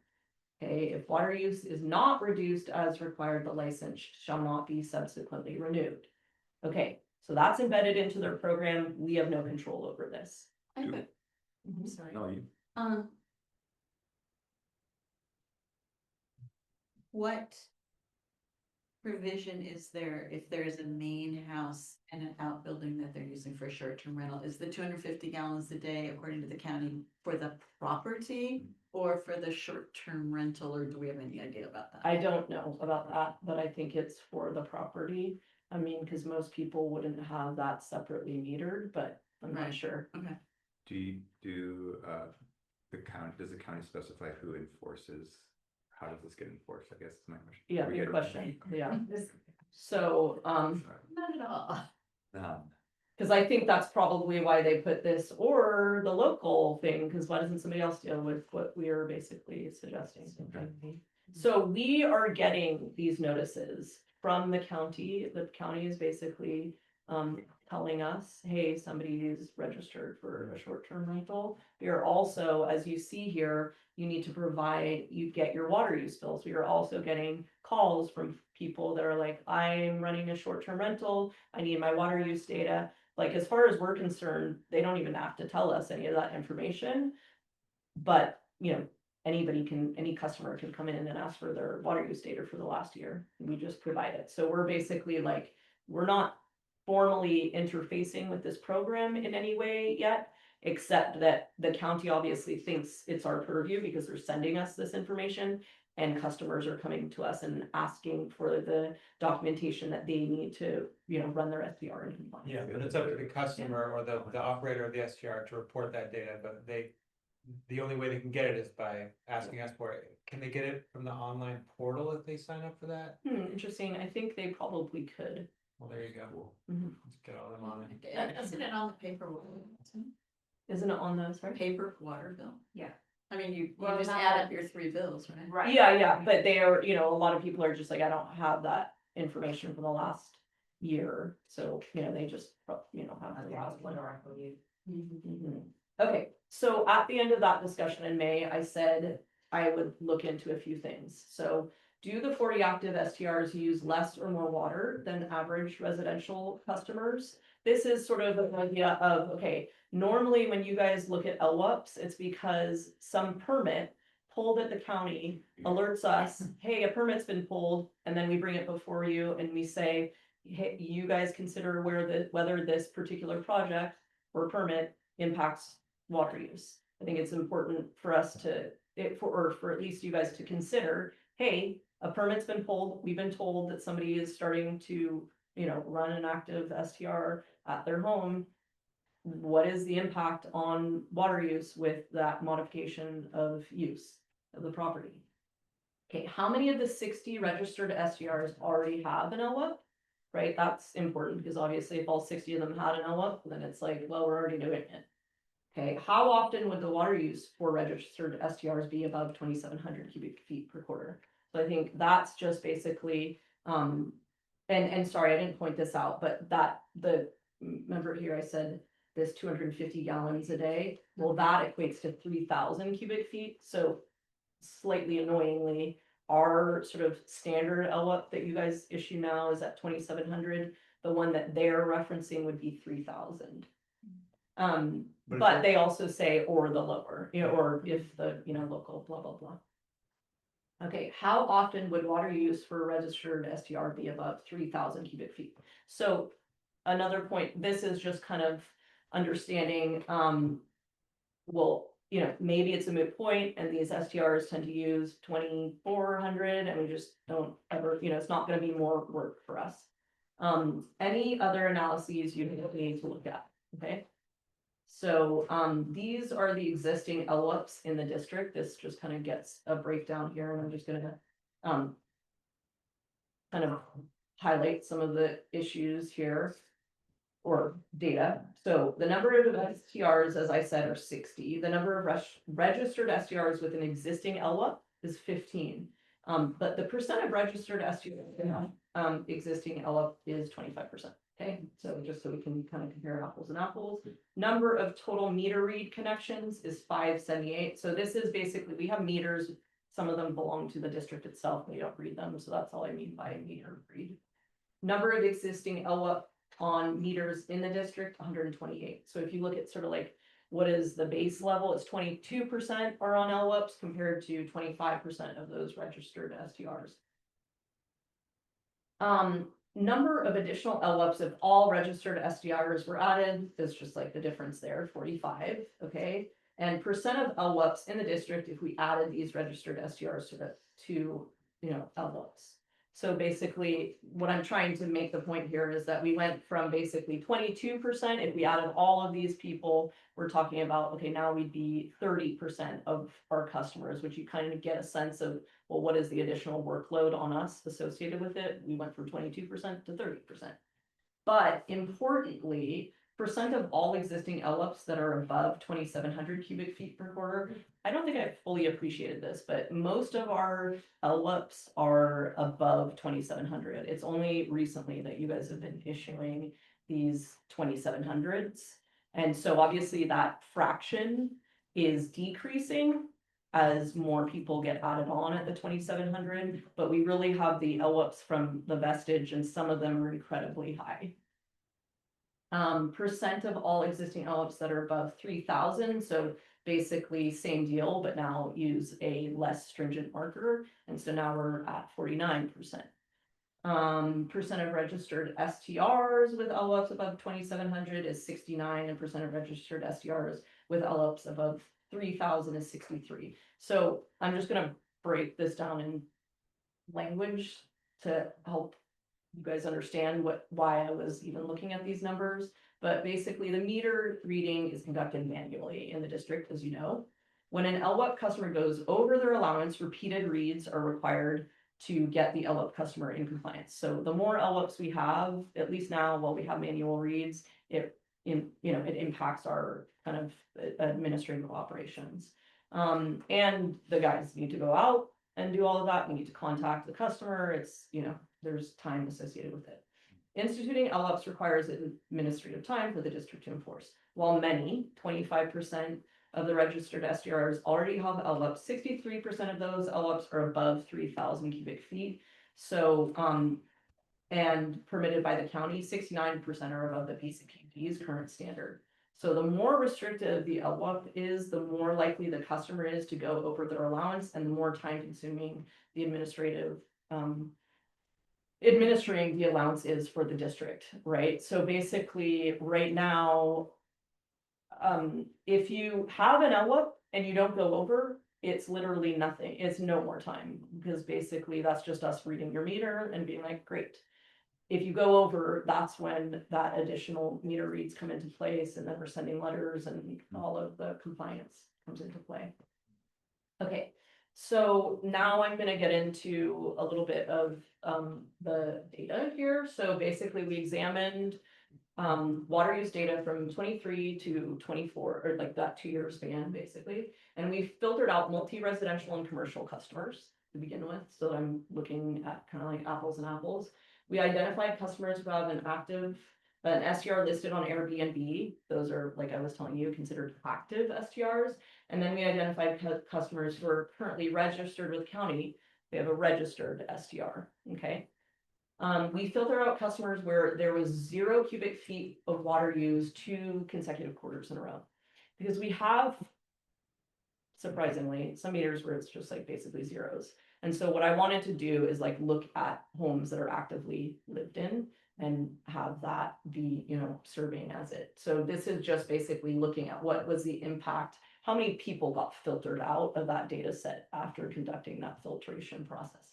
So basically you have 40 STRs that are active, like I was saying, the 60 registered. Once I filtered those out, we're talking about 2.5% of the active STRs, 3.3 of the registered STRs, and 4.4 of the non-STRs.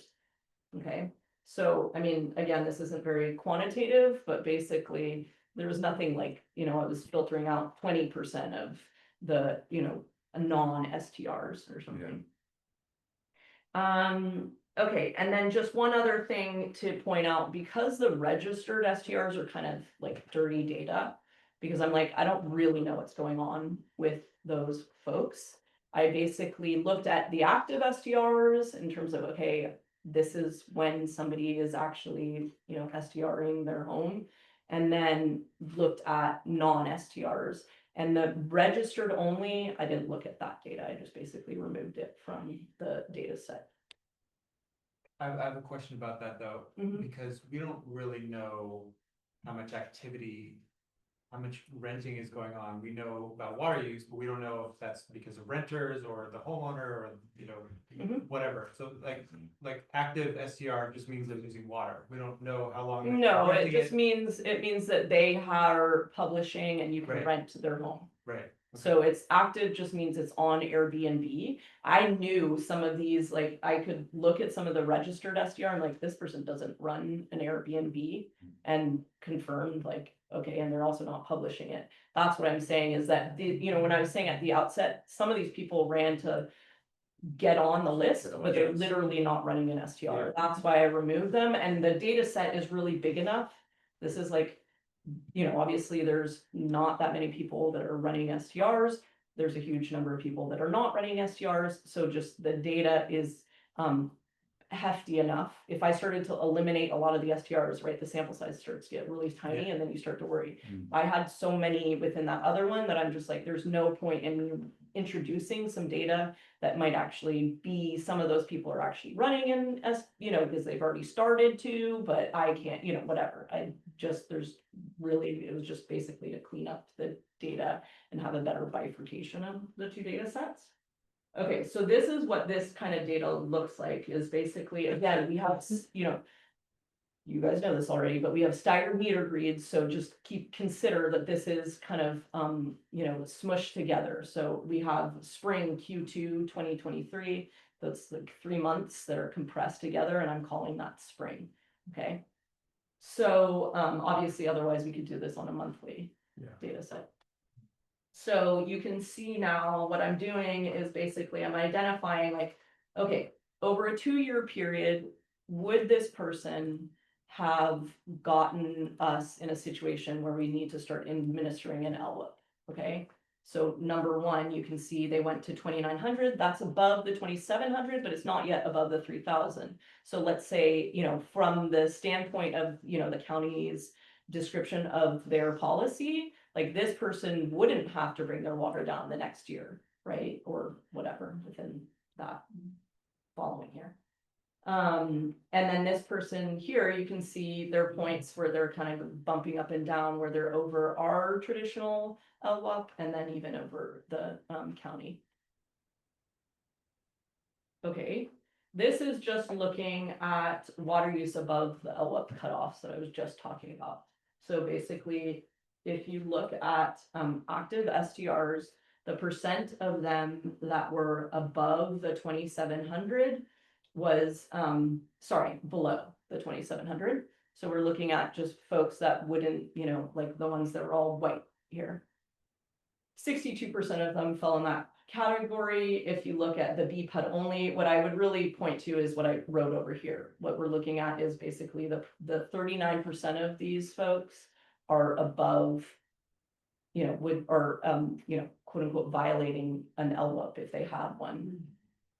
Whereas if you look at the non-active STRs, right, this is just that other group that I said ultimately I filtered out from the data set, just looking at that, they're at 27% are, you know, would be quote unquote violating their STR, or sorry, their LWAP over a 2-year period, right? This is just like one blip, you did it, you're in that category. And then in the non-STRs, it's 26% of the time is somebody you know, violating or over that LWAP. So let me ask you, so let me be clear, the 39% of active STRs would be expected to exceed the standard BPUD LWAP. But that also means that they would be exceeding the regulations of the STR. Yeah, exactly. So, and sorry, that data is broken down here too. You can see the 39% that I'm writing, you know, in text over there is just the 3% plus the 36%. So you can see the county LWAP, 36% of the folks are violating that over a 2-year period. Again, it could just be one time, right? And so it depends on how they calculate their, you know, it could be that like, oh, you only violated it 1 quarter over this year. Like I have no idea what their enforcement or how they're doing this, and I don't think they even know. But just to point out, like this is kind of just a first dirty pass at like, okay, what is going on here and what do we think is, you know, are those people going to run into problems with the county program? It looks like some of them probably will, and will have to do something to get themselves back into compliance. Okay, and then this is basically the data for, well, do these STRs, do you have any evidence that these STRs actually use more water? I mean, already on this slide, you can sense that, well, they likely do, right? Because there's fewer zeros than, not fewer zeros, fewer people over that, you know, the 2,700 or 3,000. And then ultimately though, in this data, we're looking at is active STRs or non-STRs. And again, just looking at the quarterly water usage average. This is the table right here. Yes. So basically, you know, and being a biologist, I applied some statistics. So there's significant difference in summer Q3. You can see the p-value here, like the way that you usually look at this is like a 95% confidence interval that these two means are actually different from each other. That would be at a 0.005. 0.05%, okay? And we're well below that, which means you're very confident that these two means are different, which ultimately means you're very confident that active STRs are using more water in that summer month, those summer months, than the non-STR. And we can see that, you know, while there's a general trend for that to be true on a bunch of these months, again, we see these fall months are very significant. And unfortunately, I'd say I mean, it's not surprising, right? Obviously, that's when the peak rental stuff is going on. But that unfortunately is also at the same time that we have low creek flows. Is it true that it's the peak in fall? Well, I would say, yeah. In summer. Oh, well, so the other thing, this is kind of what I was talking about, this quarterly data. So when you look at, you know, the summer is like, I mean, September is in this. July, August, September is the fall, isn't it? Yeah, I mean, like, So let me it's- see, this That is, is, you're getting what we would, the end of summer and the beginning of fall, if you were thinking in seasonally, but. yeah, but it's That's also importantly, it's made okay. worse because of our staggered meter reads, so the data is more spread out, it's never as like perfectly the summer. So, you know, why the data looks exactly like this, you know, why it doesn't totally align to like the summer months. I think some of it is because actually fall has some summer and, you know, summer has some spring, you know, it's just like, it's not, it's Yeah. more kind of, the data is a little, fuzzier than like a nice, you know, these 3 months. I mean, what you're really, yeah, I don't know if that makes sense. Yeah. But anyway, so that's it. And just kind of giving it, you can see there's, you know, I think that there's some weird implications where basically somebody would be running an STR. They have an LWIP from us that was issued 1 million years ago, and they are, you know, told that they can use 4,000 cubic feet per quarter. And then the county is telling them they can only use 3,000 cubic feet per quarter. Does that bother you guys? This is like accommodates 8 people or 2 people? No, we don't know any of that, right? So basically, I mean, that's the whole point of doing this analysis is basically, we don't know what's going on in there. We just know that they are using more water than the average residential home that's not running an STR. That's it. We don't know what the reason is for that, and we could, I'm sure we could probably, you know, find a subpopulation in the non-STRs that's using as much or more water than an STR, right? But this is just an average sampling of our, you know, or it's not even a sampling, it's the entirety of the non-STRs. It's just what they're using, and what we understand is the total number of active STRs. And do they have to report to the county on how many days they're renting out? I don't know. You know, I asked this because my parents' house in Scotland, they have a stipulation by the county that you have, in order to qualify for a rental and not considered from, you have to have a minimum of 70 days rented. And so I'm sure that they're taking into consideration all of that, like the county water use. I don't know. Okay, obviously not gas and electricity, because that would be separate, but maybe even garbage. So anyway, I mean, I think it'd be a good, if they're gonna start tracking it, like other places are tracking how many people are renting, how many days this rents out to qualify as an STR.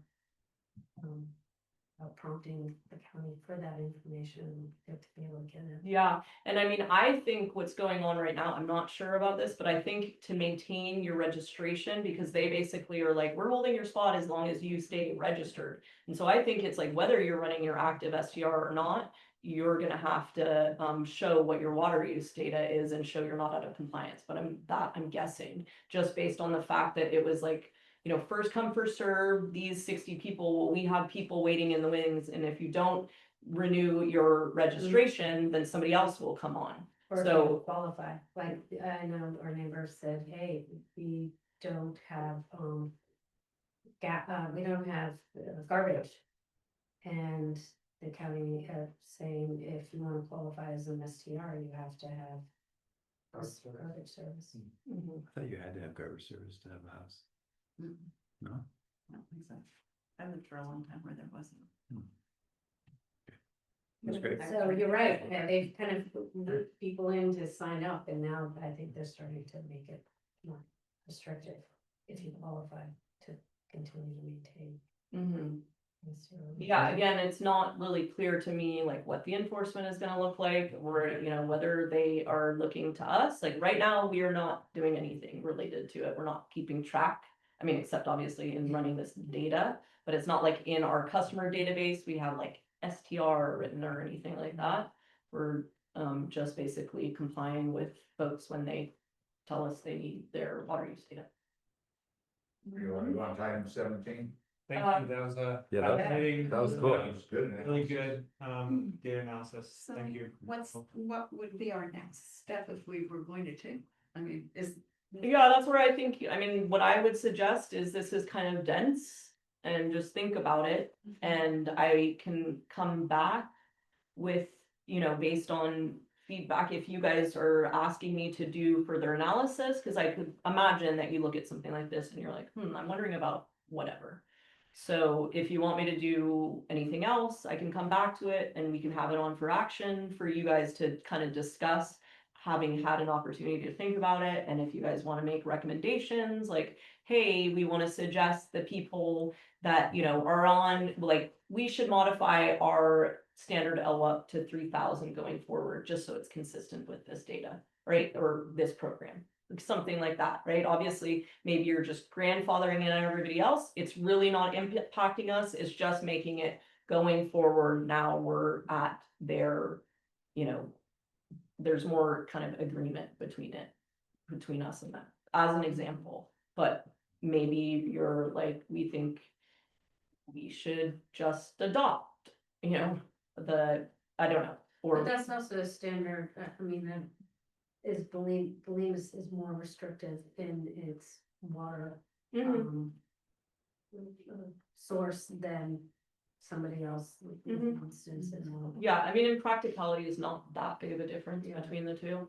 And in fact, like I saw that in the data, like the number of people that were just going over ours, those like very little, if that makes sense. So they were basically, as soon as somebody was, I mean, partly it's just because it's such a restrictive window, right? I'm looking for people that are only between 27 and 3,000. But ultimately, there's not like a ton of people in that range, so that like, oh, you know, essentially if they're going over not only 2,700, but into 3,000. So anyway. Something I would like to see is, and I've thought about this, it's sort of like a use it or lose it, LWUP restriction. So if somebody has a 4,000 or 5,000 cubic foot per quarter LWUP, but they're not using that much, if they're only using 2,000 or 3,000 over the past 2 years, why don't we pull their LWUP down, especially if it's an STR and the county's capping them at 3,000. If they're not even using that, then why do they need an LWUP that's at 4,000 or 5,000? Yeah. So that might be something that would be useful to know if there are any customers in that scenario. Yeah, I mean, it's hard because you're always afraid to develop policy that is basically incentivizing people to use more water. Yeah, that's what I But, was thinking. What do you mean incentive? well, because if you say, okay, use it or lose it, then people are like, oh, I gotta go run my, They're gonna you use it. know. Or if you haven't used it, then you're about to lose it. That's kind of more what I'm thinking, like, hey, you know, you have this giant LWUP, but you know, Yeah, I mean, haven't that can used it. be not the reasoning behind it, but as soon as people understand that that's the policy, Sure. right, there's, Yeah. you know. I mean, and then in some ways it's even worse because now the people that are just like, oh, I get your policy, but I'm not gonna go out there and be a jerk and run our hose, like those are the people that were restricting, and then the people that ran out and ran their hose were like, oh, I guess you didn't lose it. You used it. So, Well, I mean, that kind of is the system we have in place right now. Yeah. If I'm, you know, if I'm going to be applying for a building permit and coming before this board for an LWUP, if I'm a conscientious member of the community, then I will not have run my hose to try to run up my numbers to get a larger LWUP, right? but right now, the since I'm- standard is 2,700, so I think we've kind of moved away from that perverse incentive, right? So if somebody's coming before us, they've had a building permit, it doesn't matter that their numbers were really high over the last 3 years, you guys have standardly given out the 2,700. Yeah, but we didn't for the Tashara Ranch property. That you didn't for the to share a ranch. Yeah, property. there were like 18,000. Right, because they've used a lot of water. They have like a historically. consistent. Yeah, I mean, 2,700 is the baseline, but Yeah. if you've used more than that historically, then you get a larger LWUP. I remember we talked about this in one of those meetings about like, if you can boost your numbers essentially. Yeah. Yeah. But I mean, I think that you guys have some specific LWUP stuff that relates to multi-use housing though, that may be factored into the, because I don't think that you guys have been, affordable housing.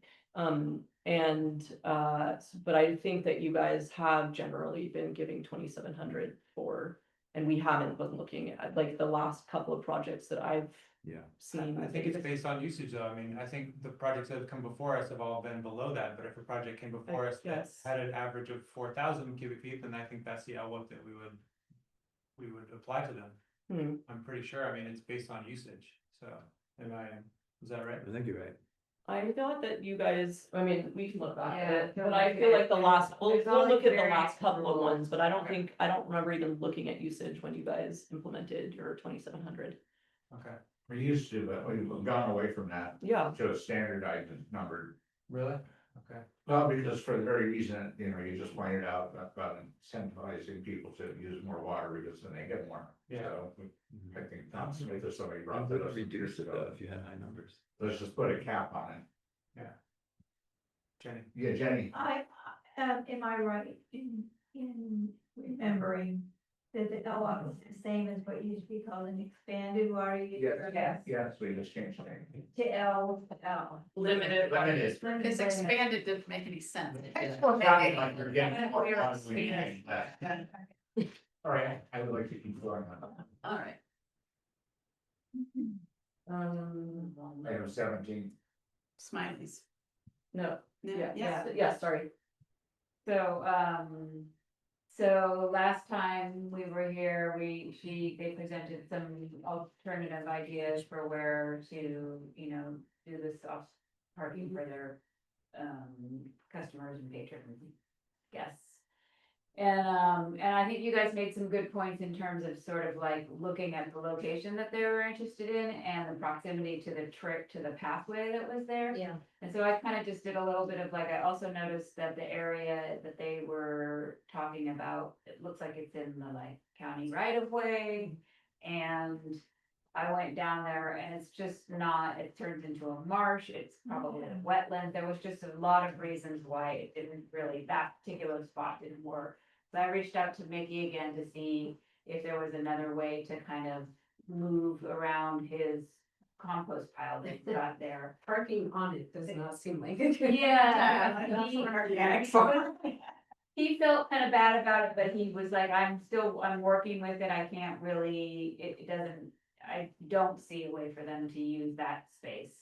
And, so then I went back to Layla and I just said, look, this particular spot isn't gonna work, resource recovery isn't gonna work. And I suggest you talk to the hardware store and the, 22 Brighton. And just to see if there's some other, or also the fellow who has the big parking area down on Brighton. Yeah, Sam Lesson. And so she was gracious about it and I just felt like that the area she was talking about for the resource recovery really wasn't appropriate. Yeah. So I think that's sort of how it all. Dodged a bullet there. Thanks. It feels like it could have been Which one? dangerous. Dodged a bullet by suggesting people could park, Smileys could park, in between those trees. Oh, yeah. Yeah. I think that Doesn't seem like a good idea. ended in a No. disaster. Yeah. It does seem as though since there's going to be a removal of the tank at the, gas station, and they're redoing that, area, it seems since this is a land trust project, maybe they could put the parking in that area. There you go. My understanding is that they expect to have that project done when they start on the Yeah. housing. So it seems as though. Yeah, we can reach out to Layla and, Suggest yeah, yeah. good idea. Is it?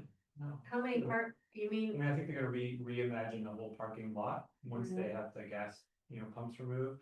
So it'll, I don't know what the plans are. Not that any There's project. already got everybody to get them. in. Three to four. They're who live there. I mean, she can ask. and I mean, see. that's the number of spots they had there now. Yeah. Yeah, I feel like Jeff said something about they're gonna reconfigure the tenant parking over there once they do that project, because it's already pretty tight. Before they do that, though, while they're doing their other Yeah. project, they can set it up so that. Yeah. Yeah, it's a good idea. They strike out on the hardware store, was that? She said that she had heard through the grapevine that they weren't really interested, but she kind of asked us actually if we had any, if we could make a connection between the folks that own the hardware store and her to kind of foster it. and I asked the guys and none of them really had that kind of connection with them. Alright. But, so maybe if somebody is familiar or knows the guys who own the hardware store, Yeah. they can kind It of seems further like that. 22 Brighton makes more sense. It's private property. She could make an agreement with the owner. Yeah, I mean, Yeah. the surfers all park there, but they have no really right to park there. right, As long as there's room enough in front for when the post office opens. yeah. But I mean, that just makes the most sense to me. I was thinking like a gate off section, I'd say. I think they should just demo the building, buy a lot and Yeah, make it a parking. there you go. Expensive part. Yeah, so that's, yeah. Alright. Thank you, Bill. Yeah. Yeah. Thanks, Bill. These flowers. So sorry, did you say they're looking for an intro to the hardware store? Like they're looking for somebody to connect Layla with the hardware store? Yeah, Okay, I can do that. okay, Yeah. yeah, that'd be great. Alright, good. I'll, Are we on item 29 yet? I'm going to 18 right now. Yeah. We're gonna skip, Oh, yeah. we're gonna move fast though. Okay. The county procedures. Yep, number 18. Yeah, Board to review working draft of accounting procedures and policies, including list of bills to be paid by autopay. Really, this is not for you guys to exhaustively go through this document. It was really just to point out. We are doing a major overhaul of this document. One of the primary things that we're doing is basically gonna have an exhibit that's referenced there that talks about everything that we're paying through autopay. There wasn't really a section to talk about that. It kind of gets totally black boxed in our warrants because it's just like you see a credit card that you're paying. So it's just to daylight, hey, these are the things that are gonna be, we're gonna try and get more things on auto pay. So we take more stuff off of like Annie's plate to deal with monthly. But also it's like we already actually had some things on auto pay. So we're just trying to kind of clean up, you know, the transparency around all that. alright. 19 is resource recovery. Okay, these are items not up for discussion unless. Yeah, and all of these, just to point out, I've done a slightly different thing here, or I've extracted those things into the main agenda. So somebody can see, hey, parking committee was addressed, Yeah, and if you wanna see that, it's item 2. So there's nothing really to be done here, so we can go all the way to meeting closing. yeah, I got all the way down to the approval of the minutes, huh? Yep. Okay. Item 29. Regular meeting minutes. Bye, Jenny. Thank you. Uh, Thank you. So I was curious, how did these meeting notes get composed? Cause it missed my comments on the whole, paper road. I had suggested we needed, a policy, and I don't see that, and then I also said, just so we're clear, like if anything's proposed it to be built in the right away, I'm going to vote no on that. Okay. Don't Basically, see any of that. Annie prepares the notes through, she listens to the minutes and uses automated software to generate the text, and then she cleans it all up. So, I mean, she's definitely culling a lot of stuff. So if you want anything brought back there or, Like more kind of when details. I read, I don't usually go quite in much detail, certainly not like Don Smith or punctuating. But I just lost faith that I could even read the notes at that point. I think in general, what she was doing was kind of really deferring to the audio, to the video.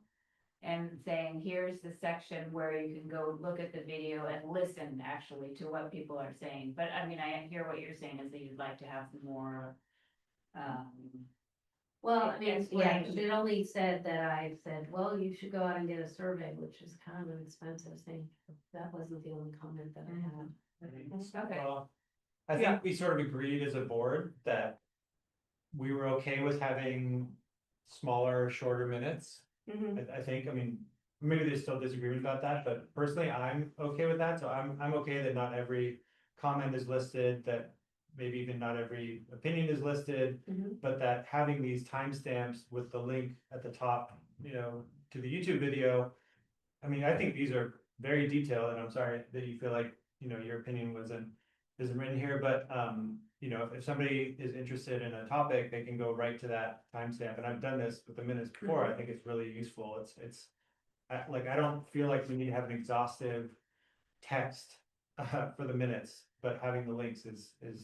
Yeah, I would agree. It's just, it felt subjective. Yeah, 'cause it Why doesn't- yeah. I'd say what I thought was the most important comment to us as a board, which is we need a policy. It picked up a comment that I'm like, okay. Yeah. But I mean, us, this is you very know, I detailed. mean, yes, Yeah. I think it's definitely discretionary in terms of Annie is like kind of pulling to the surface. And, you know, I can request that maybe what we're doing is still figuring this all out. I mean, I know that you guys have discussed this before. I know that Grace and you both felt like, hey, this is a little slim on the minutes. And Kevin expressed like, I think it's fine. So we can basically, I mean, obviously it's not, you know, exactly serving everyone's needs right now. And I can just relay, well, she'll read these minutes and she'll hear all about this. No, but basically, you know, verge more on a little bit more than what she's doing now. And maybe it's like, Yeah, I don't even know if it's that. For me, Yeah. it's really more about like, okay, maybe extracting and reporting what is the most substantive in that conversation. yeah, so I'm sure though that some of that is subjective and she basically applied what she thought was, and Right. she's going through like our, you know, very long. Which is why we're reading them and Yeah. saying whether we approve. Yes.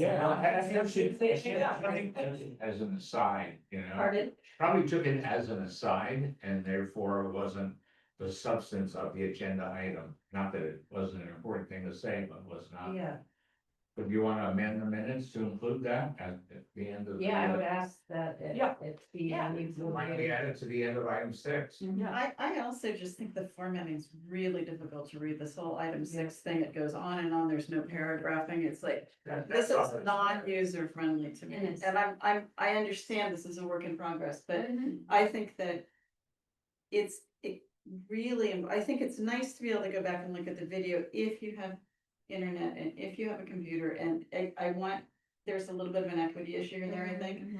And I think that it's incumbent upon us to have our written notes reflect particularly varieties of opinion amongst the board, so that if people need to know that those comments, like Kirsten said, happened, you know, and they may or may not get taken up at further board meetings, but, and I'm not dissing Annie in any way, shape or form, but I just think it could be.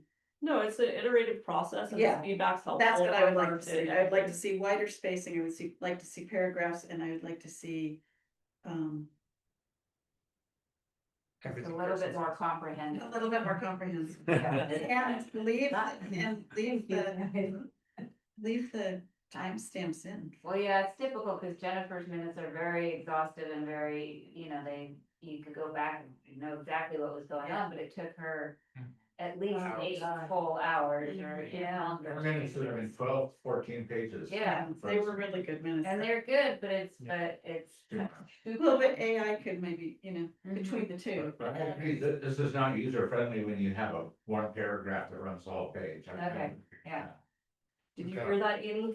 So, so, We love you, Andy. Kristen, are you interested in amending the minutes to add your suggestion that we develop a policy for the roads?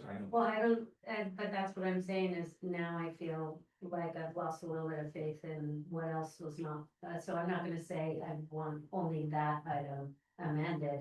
Now I'm saying, okay, I don't know what else of substance, or what substantive that is missing. from Well, it. here, how about this then? I mean, we don't have to approve the minutes this meeting, so why don't we bring these back next meeting? And we can do the two Different side by side, with the understanding that she's trying to implement some of your guys' feedback.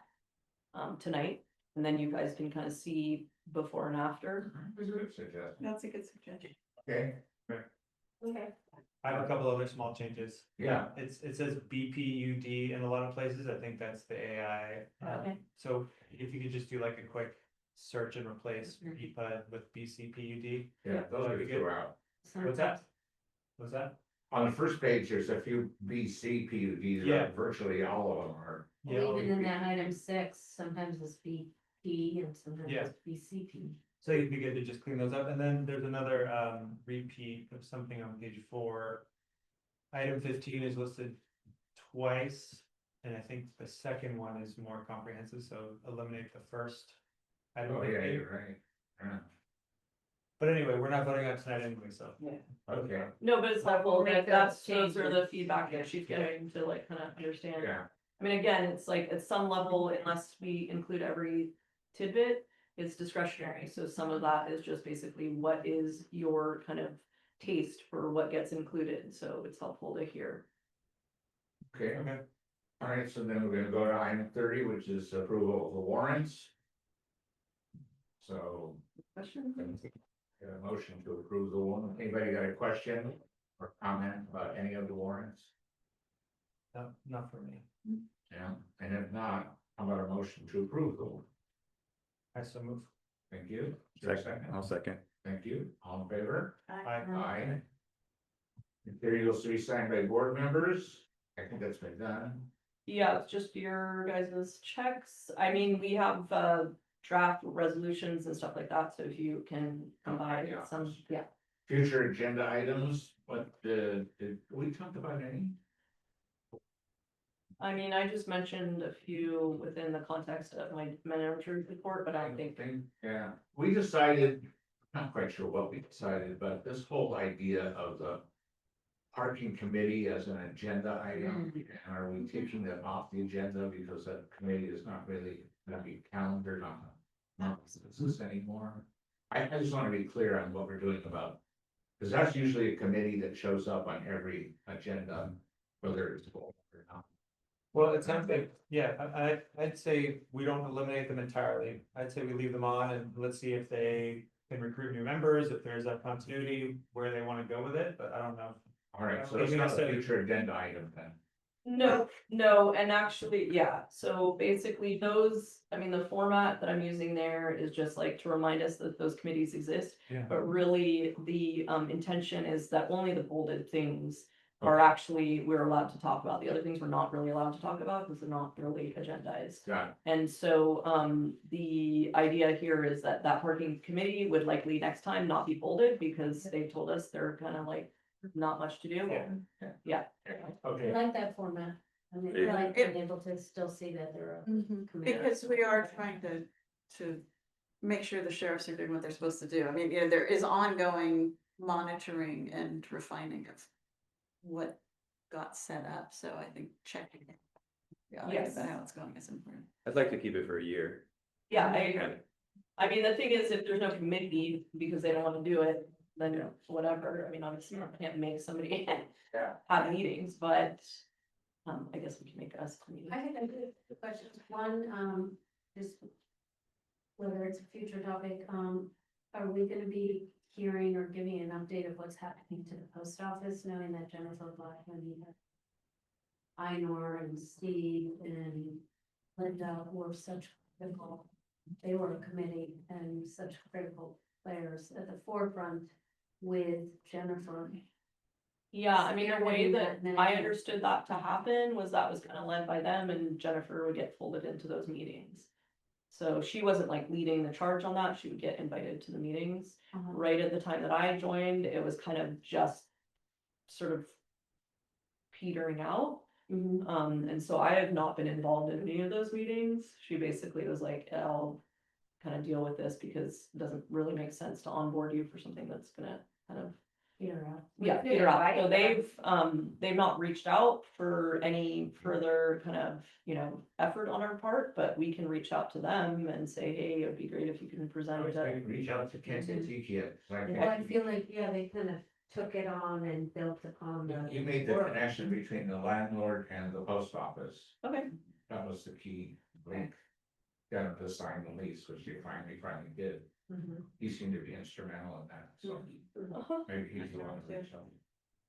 If you guys want me to, that could be on a future agenda. Yeah. check in with them. No, just be careful, I mean, around, it's September, right, is when they're projecting it's, what sign is up. Yeah, fall. God willing. And then, Fingers crossed. anything from the county on the downtown businesses and the closure of the beach and Yes, the lawyer for the county has raised, the defenses that I thought he would, which is immunity. There are a series of statutes that provide immunity to all public employees, basically for discretionary decisions. And my response to that is that there's two kinds of decisions. There's ministerial and there's discretionary.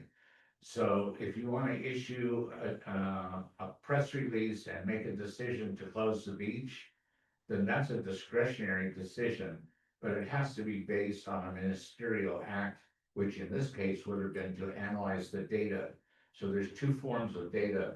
There's the historical data, such as the stuff that Lloyd Kahn brought to us when that issue came up some years ago about the groundwater and how the seepage comes out of the cliff. And it turns out it's got E. coli, but it's not human waste, et cetera, et cetera. So that study had been done some years ago, and they concluded that it wasn't the failing septic systems that was leaching out of the cliff, okay? In this case, the county workers saw the stuff leaching out of the cliff and jumped to the conclusion that it had to be human waste. And that's exactly what they said to the press, okay? Oh, it's human waste, there's E. coli, therefore we're closing the beach. And then the Regional Water Board did its own study and said, no, actually, it's not human waste. And then the county, for whatever reason, took several months to do their own studies. And what do you know? It's not human waste, in which they then reopened the beach. So my argument is that when you are analyzing data, both historical and getting data that you need, that those are ministerial acts. Those are not discretionary. That's your job. Your job is to analyze the data. Therefore, their failure to analyze data before they made that decision was not discretionary, it was negligence. They had a duty, a legal duty to analyze data. They failed to do it, therefore breach of that duty constitutes negligence. That's what makes a horse race, okay?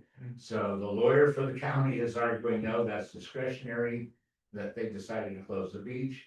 And my argument is, no, it's not. That was a ministerial duty and they were negligent and therefore you don't get that immunity. So he and I have exchanged correspondence on that issue. And he's ultimately going to file what's called a demur, which is a motion to tell the judge, even if what they're saying in their complaint is true, they still don't have a case, because the county is immune from discretionary decisions. And then my argument would be, judge, don't throw this case out. That wasn't discretionary, that was ministerial. They were negligent. We get a chance to go to trial and prove it, okay? And if the judge rules in his favor, then she throws the case out because they have immunity. And if she doesn't go with them and goes on my side, and she goes, well, I think he's got a good case of negligence, so I'm not gonna throw out the case. That's where I am as of today. The sign's still up there when I. Thank you. I think there are some signs, but they're not the same. They don't say the beach is closed. Now the signs say Think that can. caution. Yeah, there may be contamination or pollution, so Yeah. beware, or something like that. It's sort of cover your ass signs is what they are. Anyway, that's where I am with the lawyer, and the only thing he complained about that I might have to change is I filed the lawsuit as the Downtown Bolinas Merchants Association, yeah, which I just made up. I was gonna say. So he goes, well, you can't really say that. You have to identify who they are. So I'm probably gonna file an amended complaint, and there are 7 of them which have signed up, okay? That's the downtown committee that they were asking for. There you go. Yeah. Just yeah. So the one person that I added just by coincidence the other day was Nick Krieger, who's crossing the street in front of my car, and I go, whoa, there's my man. So I said, you want to be, because he's got Bolinas surf lessons, which is so obvious. And he goes, yeah, I'll be part of that. So I'm just gonna add him in, and I've got 7 of them altogether. The biggest hit by far was Smiley's, took the biggest, of course, they have the greatest amount of income too. So, but I think it's worth a shot. And initially, the lawyer also told me he was gonna file what's called an anti-SLAPP motion. SLAPP being a political, if you sue somebody for their exercise of constitutional rights, then they can sue you back, basically, for having done that.